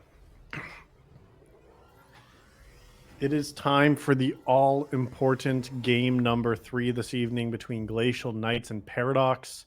Game 1 was dominated by Glacial Knights, and Game 2 in a similar fashion by Paradox now. The series is tied 1-1. We're going to have to see what happens in this Game 3 draft. Yeah, I don't know if a lot is gonna change here. Both teams banned the same champions in game 1 and game 2, and those games went wildly different. So, we'll see if maybe just red side's the place to be tonight, and if Paradox is, or if Oh, it's, there's the first change oh, in bans. and there it is. Yeah, the Zaya coming up huge in both of these games. So I like that adaptation here. What was their ban before the Zaya? The Before Jana. you saw Jana, yeah, as the Yeah, choice instead. I don't know if that But will be a priority for Paradox. yeah, it might Oh, be. I mean, I don't think with a Kaisa 1 pick, though, that Sutian is going to be wanting to play the oh. Jana with it. But Obliterator in game 1 did have a good performance on it. Yeah, I oh, very Oh, very interesting. Yeah, wait. I like the change in draft. Me too. Is this a bot lane? It looks like it should be. Yeah, I don't know about the, unless they plan to flex the Vayne top, but yeah, I was gonna say I'm not sure about the Kai'Sa. It hasn't done well in these games, but Yeah. I know she is a very powerful champion. So, um, yeah, Glacial Knight's coming up with a very different draft of Vayne Yeah. and Karma. Yeah, it is very interesting. And by leaving up the Kaisa, you got to expect that it's going to be picked. And Sutian living up to their Oh, name here. Loving the supports. And maybe that's a bait pick for mid, hovering the Yumi ahead of time. yeah, it could be. So do you Lux, pick? I think you pick jungle, right? And you just like are kind of saving that, but yeah, I don't know yeah, I about this think. lane if it's Kaisa Lux. Kaisa Lux, I mean, I think Lux does very well into the Vayne. The Vayne's very low ranged, and they could just play for, well, I mean, as we've seen, they're just playing to fight. So, Yeah, uh, but Lux isn't a fighting champ. I mean, I guess kind of right. I guess he hit some yeah. light bindings and This game, however, is going to be very different, especially since a lot of the volatility we've seen in these games has been in the bot lane. Neither supports are playing like a hard engage, the Nautilus or the Recon or anything like that. They're both going to kind of be sitting back, longer range. And oh, there's the ASOL for something that got banned away in the second Kaiser. half in Yeah. both of these last 2 games. Typically, we saw Glacial Knights just like counterpicking in jungle and even Paradox on R3. But yeah, this time they said we don't want the ASOL to be banned. We actually want it for ourselves. Yeah, and picking it on the R3, they get their 2 bans to make sure it doesn't get countered as hard. I am curious to see what Paradox picks into it. The ASOL can be a little bit hard to shut down, especially in coordinated team play. Yeah, he's kind of just free to sit there and scale up usually. And so now I become curious here because I mean we saw in game 2, right? Alternative of like this hard scaling draft that Paradox won with. And now as they look at Glacial Knights, they have Vayne ASOL. Like, and if we talk about hard scaling, like these champs very much fit in the meta of late game carries. Right. So Yeah. do we think that it's gonna be a strength for them here by picking late game carries and getting ahead early, or do we think this might be their downfall? Because we've said draft is not a great indicator of success here in this series. No, not at all. I've given up on any hope of this being a slow, stable early game. I think both these teams are just going to come out of the gate swinging like the past 2 games, which makes it interesting to see the ASOL in the Vayne. Generally seen as weaker champions, but I don't think that's going to stop them from fighting. I really don't. No, I don't think so either. I think it just means their champions either hit power spikes earlier, which we saw in game 1 Right. and 2, or they get too far behind and can't do anything. But yeah, like you said, I don't think it's a great indicator. And by leaving the Poppy up, Glacial Knights have been banning this away. But Yeah. now in game 3, this all-deciding game, when it's tied up 1-1, it looks like it is going to be the Yordle with a hammer, maybe making their appearance on the Rift for the first time tonight. Yeah, I like this change in draft. They're getting to play the ASOL that's been banned out. They're getting to play the Poppy that's been banned out.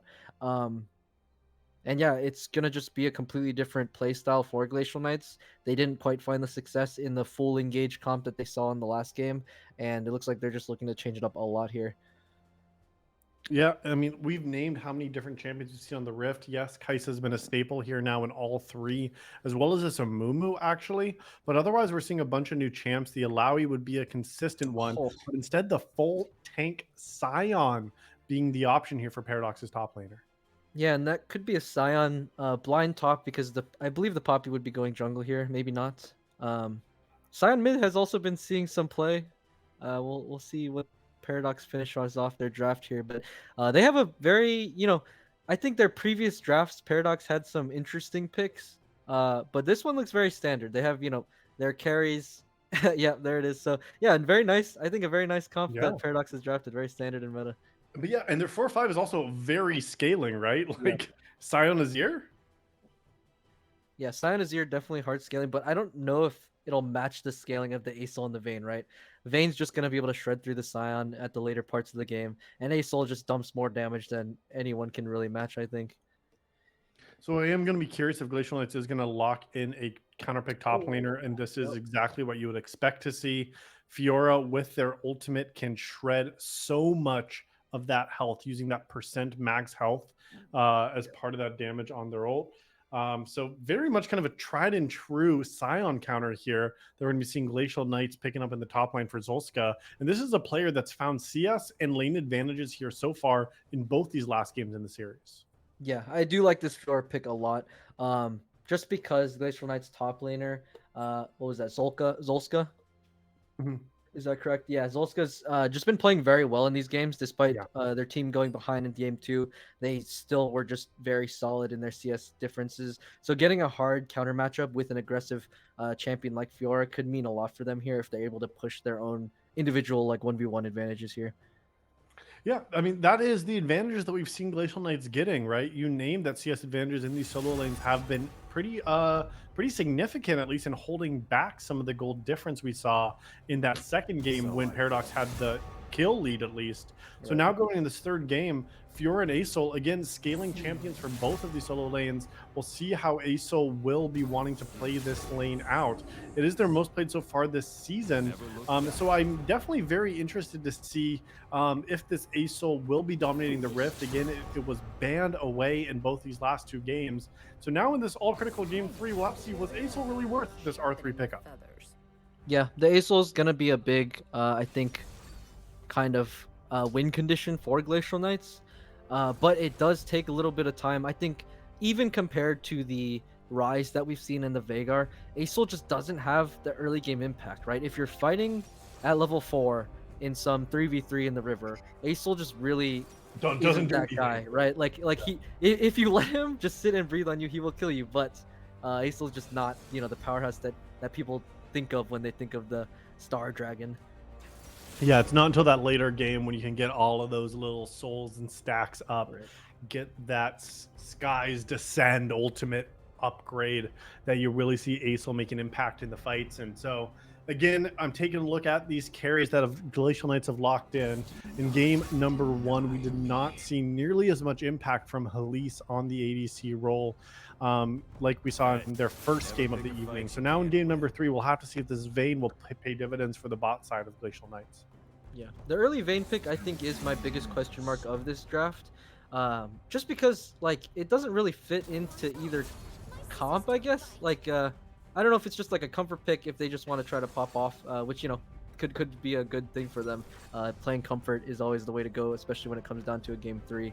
But yeah, I did fail to mention before, even though Aurelion Sol is generally like one of the weaker champions, I think Azir is pretty up there as well. After he got his early game nerfed, um, just a few patches ago, he just like isn't really as useful as he could be, and I just think it's kind of I don't know which way it'll go if these teams are fighting so much like they were in games 1 and 2. Just seeing these wet noodle Asol and Azir damage early in the early game might be kind of interesting. Yeah, well, we'll have to see if the mid laners will be able to get through that power trough early on to be the carry for their team here in this third and final game of the evening. We're just seconds away here from the spectator delay before we jump into game 3, but the prediction is live currently. So you let us know who you think your channel points are on, Paradox or Glacial Knights, to take this series 2-1. We're just moments away from that third game on the Rift. So stay where you're at, and we'll have to see some more bloody action here in just a couple of minutes. See you soon.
It is time for the all-important game number 3 this evening on Style Esports between Glacial Knights and Paradox. A couple of one-sided affairs so far in tonight's match. We're going to have to see which team is going to come on top here in this third and final match of the evening.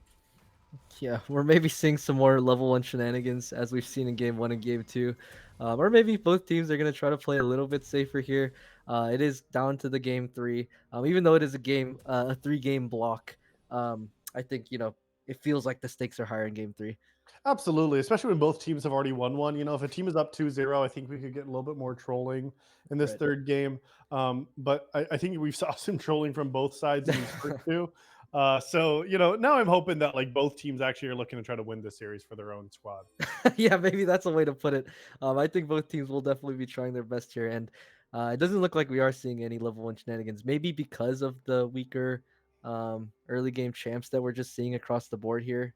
Uh, yeah, I think it might shape up to be a different game if this first 2 minutes are anything to go by. Yeah, not a late invade, not a level 1 cheese. I mean, for the first time in these first couple of minutes, we're not seeing anything out of the ordinary. So I am going to be curious to see if that does have an effect on how these two teams Oh, play out. Maybe the first 20 minutes, because by both these last games were over by 24. yeah, definitely. And it was all just based on, the first 5 minutes were a predictor of who would win the game. It looks like bot lane's still up for fighting just as early as before. And the Acel also taking a really good trade in the mid lane. It might have been maybe like a grudge ban kind of thing. Like maybe Rune just doesn't like playing against the Acel because it doesn't look like he's super comfortable against it.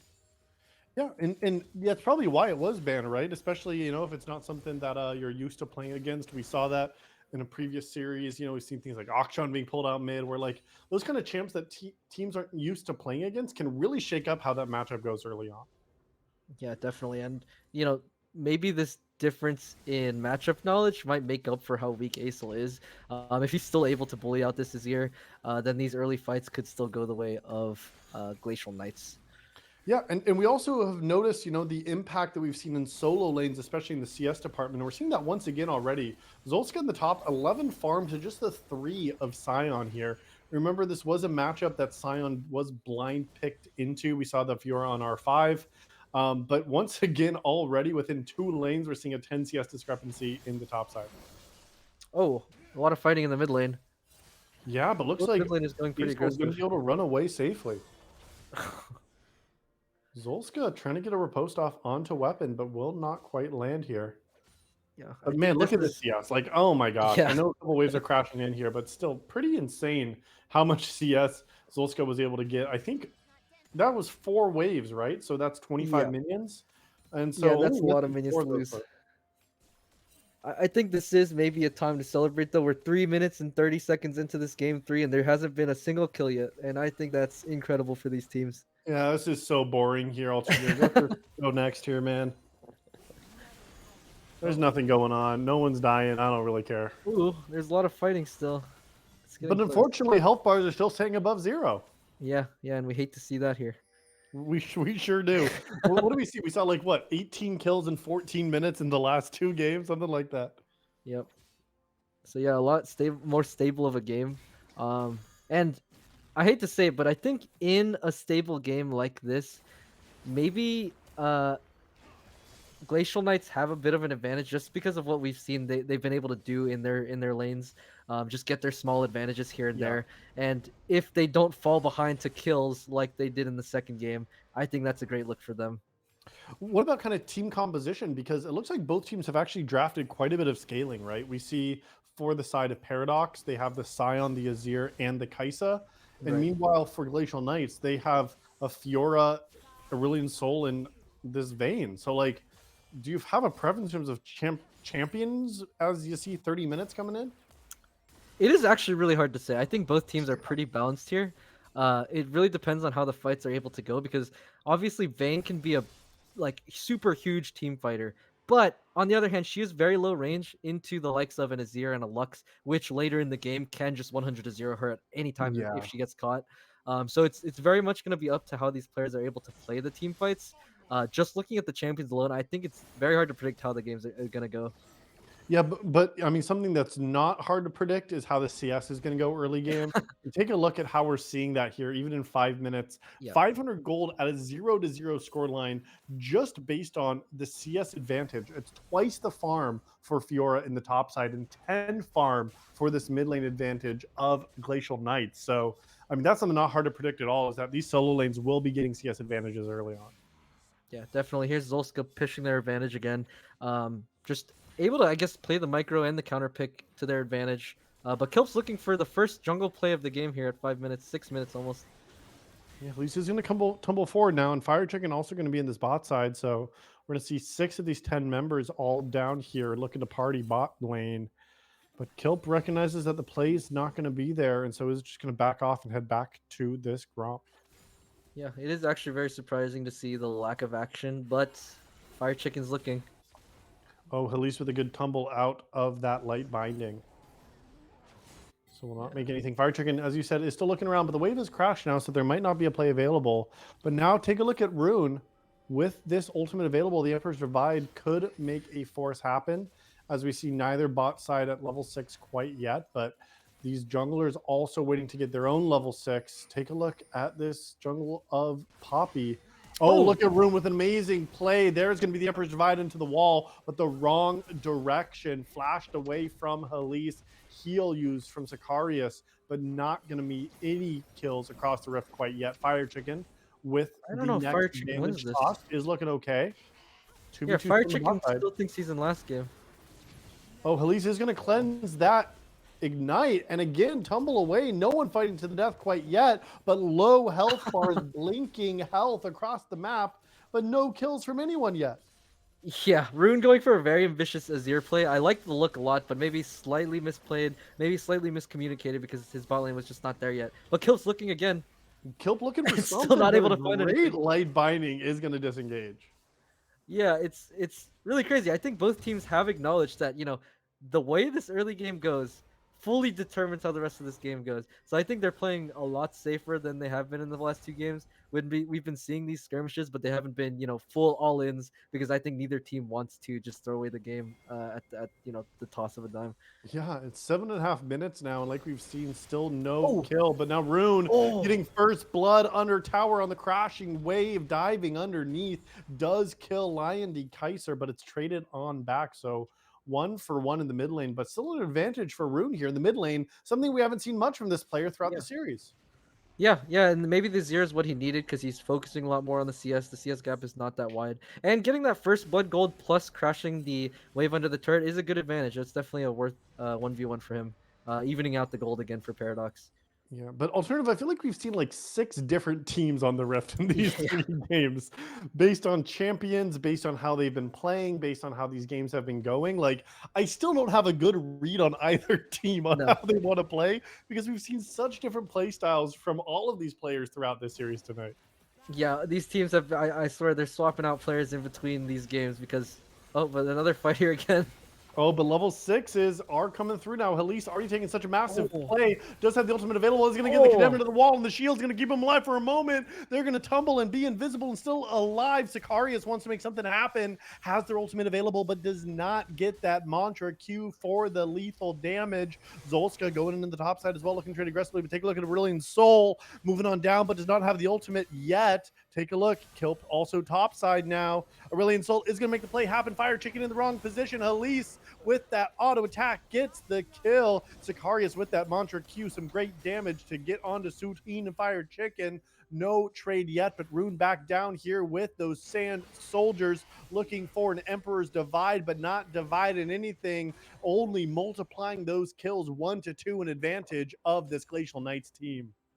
Yeah, we're still seeing these fights just getting the health bars so low, but not quite finishing them out. It's interesting because we were talking about how weak these early mid laners are, but they've been the catalyst for the plays, right? So they're diving each other. I think it's just very funny to see these typically scale. Look, here they go again, just looking for fights, looking for the 1v1s. Yeah, they're both level 8. Neither of them have a completed item yet, but they're the ones, like you said, making plays happen across the rift. And OVA weapon still getting frozen on top. The CS gap is only growing. He's really gonna need help from Fire Chicken, but Fire Chicken rightfully has been putting a lot of intention on the bot lane. Oh, Kill looked for something, but Rune successfully escaping with that E. Yeah, the game's still very even at this point in the game, which is something we've not seen at all. I think this, No. yeah, Yeah, the older unbelievable. brothers have come onto the computer to play this third game, I think. Playing a little bit more cautious and a little more reserved. Zolska looking for an aggressive trade as we say that. Yeah, we're still seeing the fighting in all the lanes, but just not the kills. I guess No they're kill. just that slight amount of safety, or just maybe a little bit of apprehension that we're seeing from the players is just leading to a very, very even game, which is very surprising. I think it's just funny because this is, I think, the most balanced team drafting that we've seen. Yeah. Both of these teams have the late game threats. So if this game goes to 30 minutes with a very low amount of kills, it's still just anyone's game.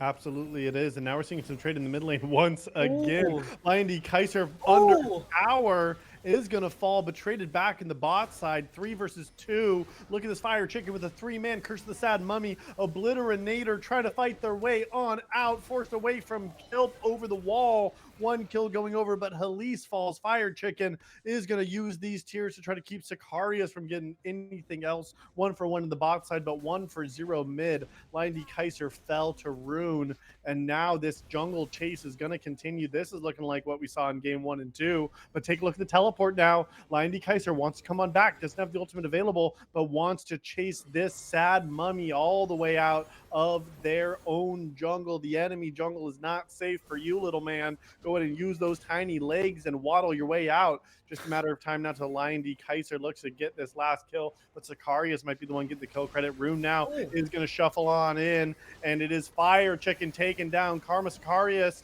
looking to try to help out this fight as well, but now Lion D Kaiser in trouble. Rune gets another kill, and now Halise it's going to flash the light binding, and a great micro play shut down onto this Azir, and now maybe the continuation will be stopped for a moment. But some aggression coming out from Glacial Knights trying to shut down Paradox. But I think ultimately this Paradox squad is going to be happy with that trade.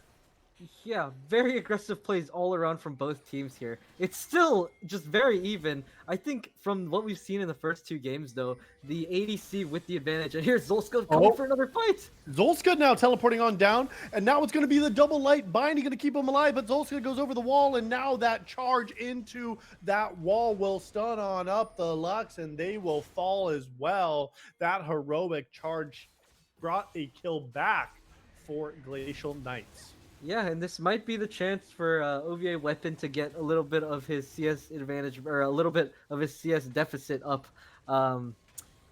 Yeah, I'm liking the plays I'm seeing from both teams. Maybe they heard us saying that there's not enough kills, because the kills have definitely climbed in these last 2 minutes. Yeah, there was really nothing for the first 8 minutes, and now all of a sudden we're seeing some of that explode, almost back to 1 kill per minute now here as well. But I'm also seeing some great macro, which is something I feel like maybe we've been overlooking in these last couple of games here, Alternative. Right, Lion D Kaiser, after that teleport from Bjorn to the bot side, did go top to cover the crashing wave. So I feel like we are seeing a little bit more kind of intentionality with how both these teams are playing here. Yeah, definitely. Both teams putting a lot more thought into their plays, I think, not just kind of seeing an enemy and then going in. So I really like to see that. Death. Yeah, right. And I think Glacial Knights, getting this first dragon much earlier than game 1 is a great thing to see as well. Maybe they're just kind of acknowledging that we need to just kind of pull out all the stops to take out this team, because Paradox showed how dangerous they can be with the lead. Yeah, but still 14 minutes for our first dragon is not early by any stretch of the imagination here. So definitely Soul Dragon would not be coming up still for another 15 minutes at a minimum. So, we're seeing at least a 30-minute Soul. So we'll have to see. Sicarius flashing on forward with the root is going to land onto Obliterator. A couple more auto attacks, gets it for Halise. But now Fire X Chicken wants to make the play with their Curse of the Sad Mummy, but with the bandage toss missing, the play will be over. You don't have the damage anymore there, buddy. And now it will be just another kill over to Glacial Knights off the back of Sicarius' engage. Yeah, and just fighting all across the map. It's just the same thing that we saw in game 1 and game 2. These teams just love to fight nonstop. I think we're kind of seeing a dangerous ADC snowball that we've seen in the first 2 games as well. This Vayne now 4-1, finished the Wit's End, which is a great item, I think, into this enemy team comp that is predominantly AP, it looks like. So we were mentioning that the Vayne is very susceptible to getting blown up in these team fights, but with some defensive items, I think the Vayne could be a real menace in these team fights. Rune's looking for something under tower once Oh. again, knowing the range. That dash through from Rune, having a great performance on Azir here in game 3. Yeah, 2 solo kill dives, and crashing the turret under the wave. Rune's doing a great job, especially against this Acel that they've been scared of. But Oh. Zolska's still showing his top lane prowess. This top lane prowess for sure here. And take a look at Rune using that Emperor's Divide to slip away to safety just out of the enemy's grasp. That shifting sands will pull this sand soldier kingdom to safety. Yeah, it looks like Glacial. They're just giving the bot lane in exchange for trying to fight this Herald here. But yeah, the Herald, it's a 1v2. There's no other members for you, Fire Chicken. They're either the Curse of the Sad Mummy onto 2 and try to get a couple of plants to buy some time. Here's the teleport now. I don't know if this is the play you want to take. All these members have already gotten here from Glacial Knights. They want to take the fight in the bot side and at the Herald. Obliterate-inator. Lion D. Kaiser is going to look for the solo kill with just a tick of health left. Is going to survive. Kilp is going to fire Rune into the wall. The flash missed his buddy. That's got to be devastating for the Shurima Empire. And they will fall themselves. And now Rune takes their 3rd death of the game. The Herald will be claimed by Glacial Knights and winning team fight across the map for this GK team. Yeah, at 16 minutes, Paradox looks like they're falling apart a little bit. The cracks are starting to show, and Glacial is starting to show that they are maybe the superior team. They're trying to prove it at least. And the Azir, sorry, being kind of the shining light for Paradox. Yeah. Making a little bit of a misplay. It's going to be very difficult at this point for them to come back.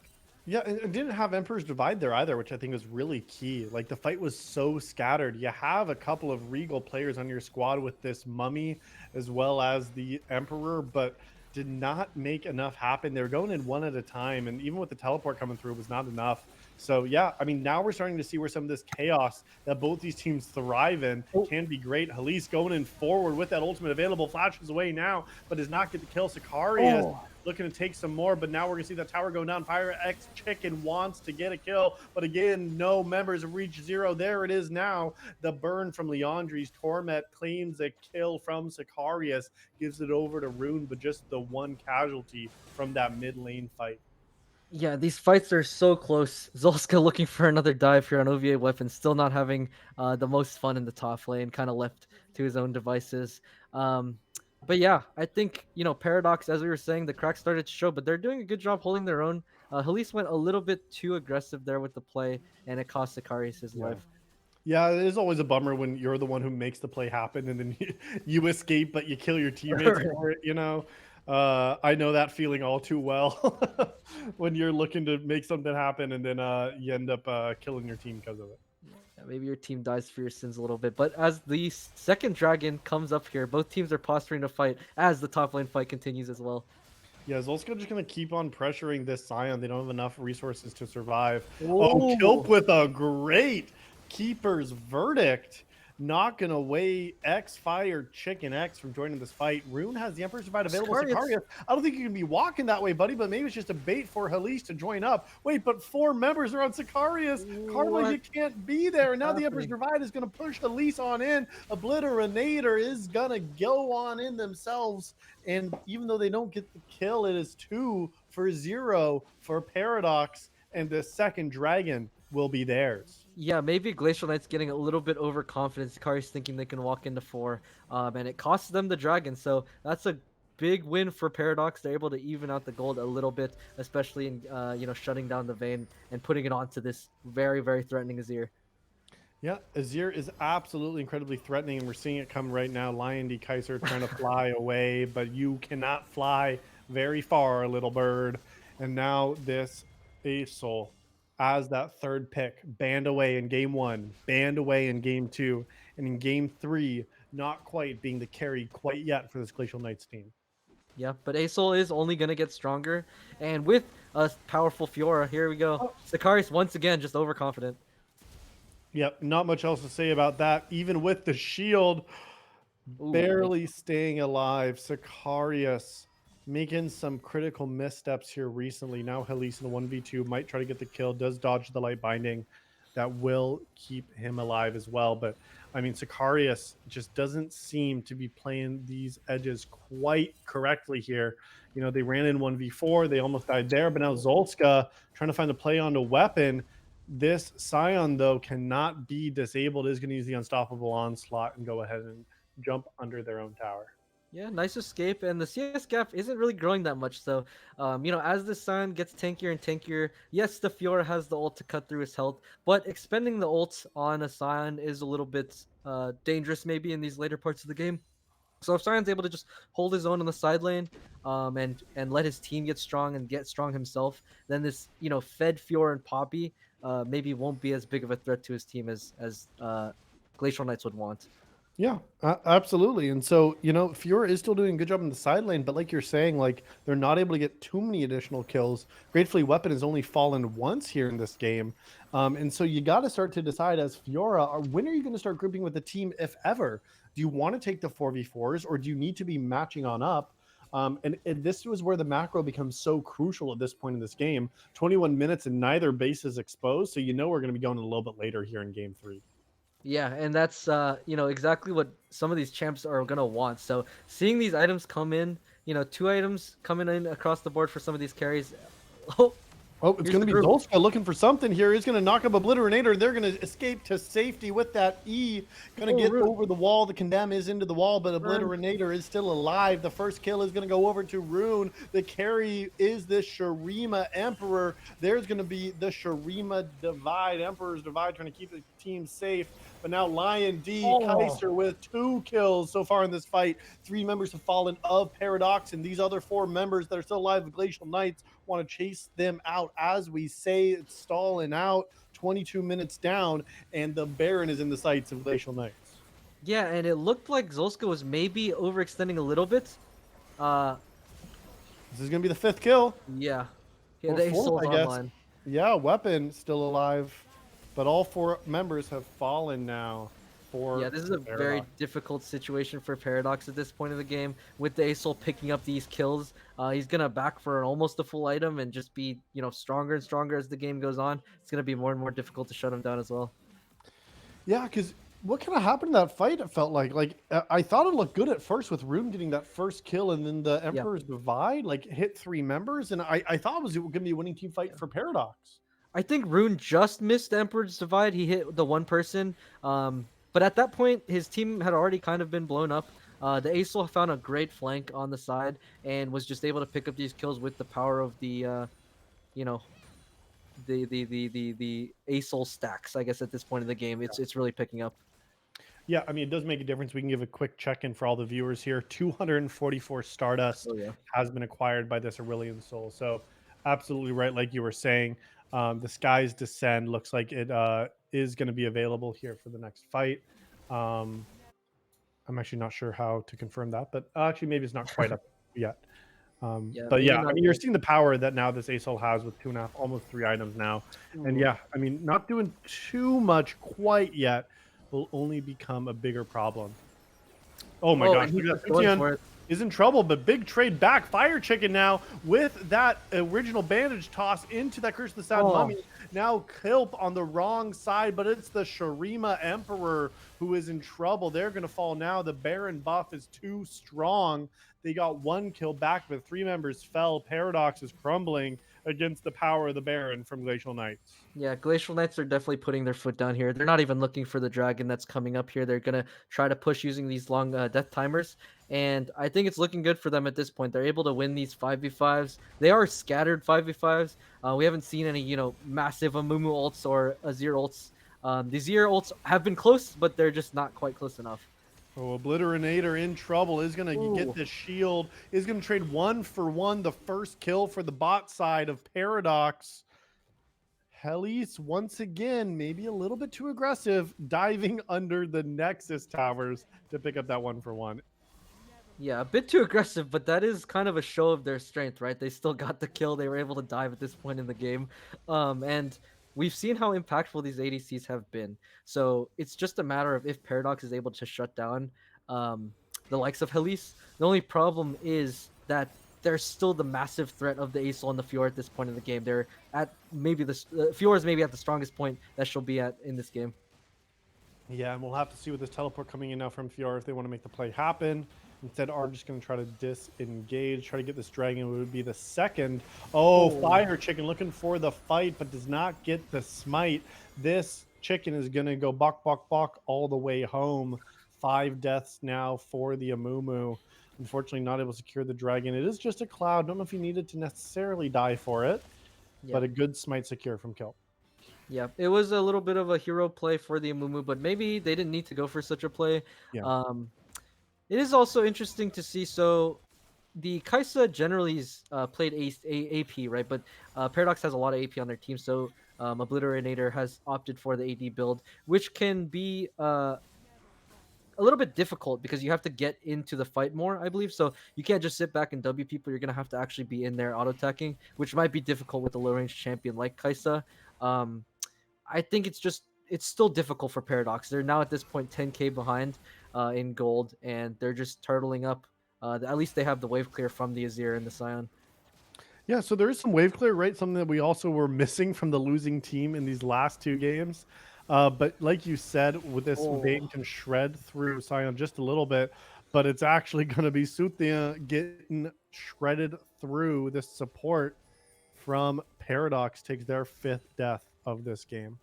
Yeah, and Zolska just showing how strong, free farmed Fiora can be.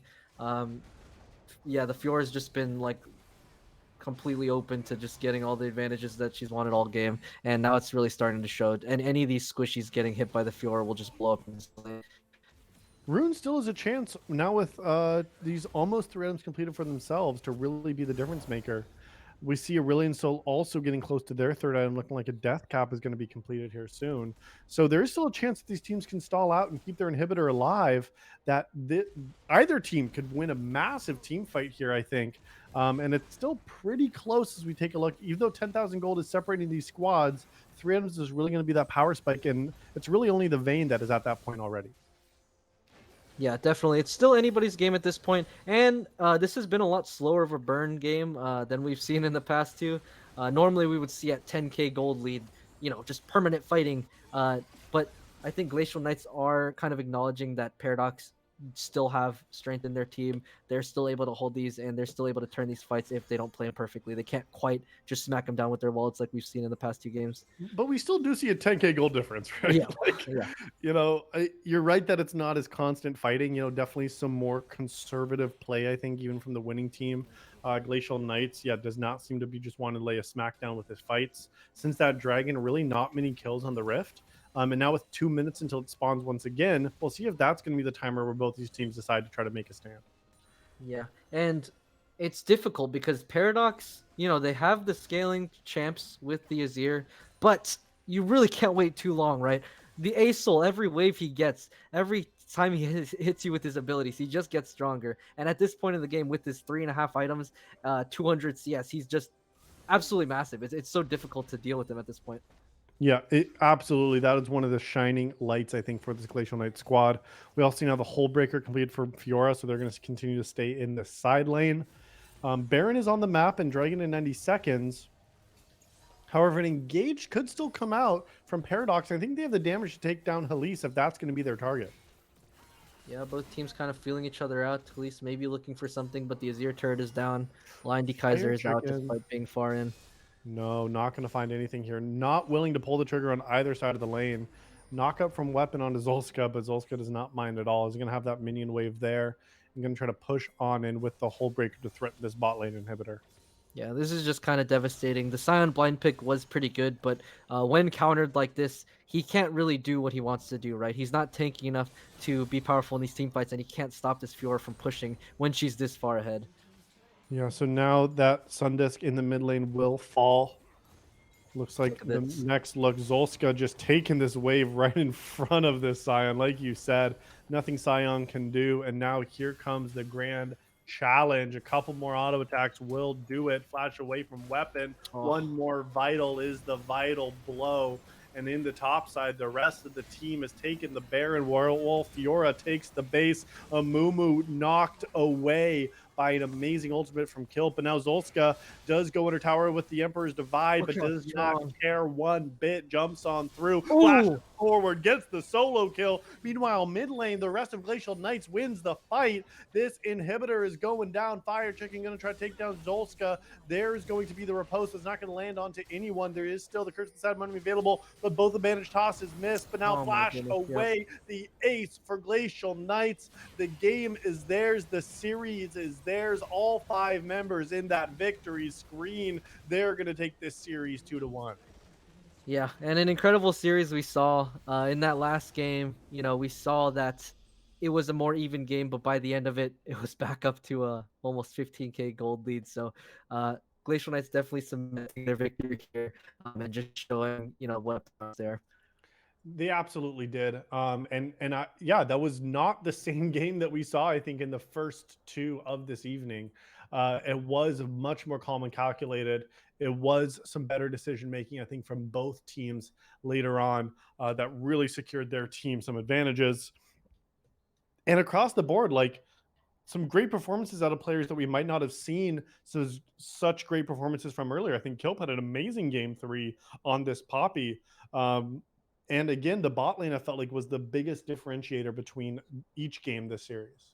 Yeah, absolutely. The bot lane's just snowballing from their early leads, and in this game, a little bit later of a lead, but nonetheless, the Vayne just being able to hold their team down while the ASOL was able to scale up, and while the Fiora was just able to wreak havoc in the side lane.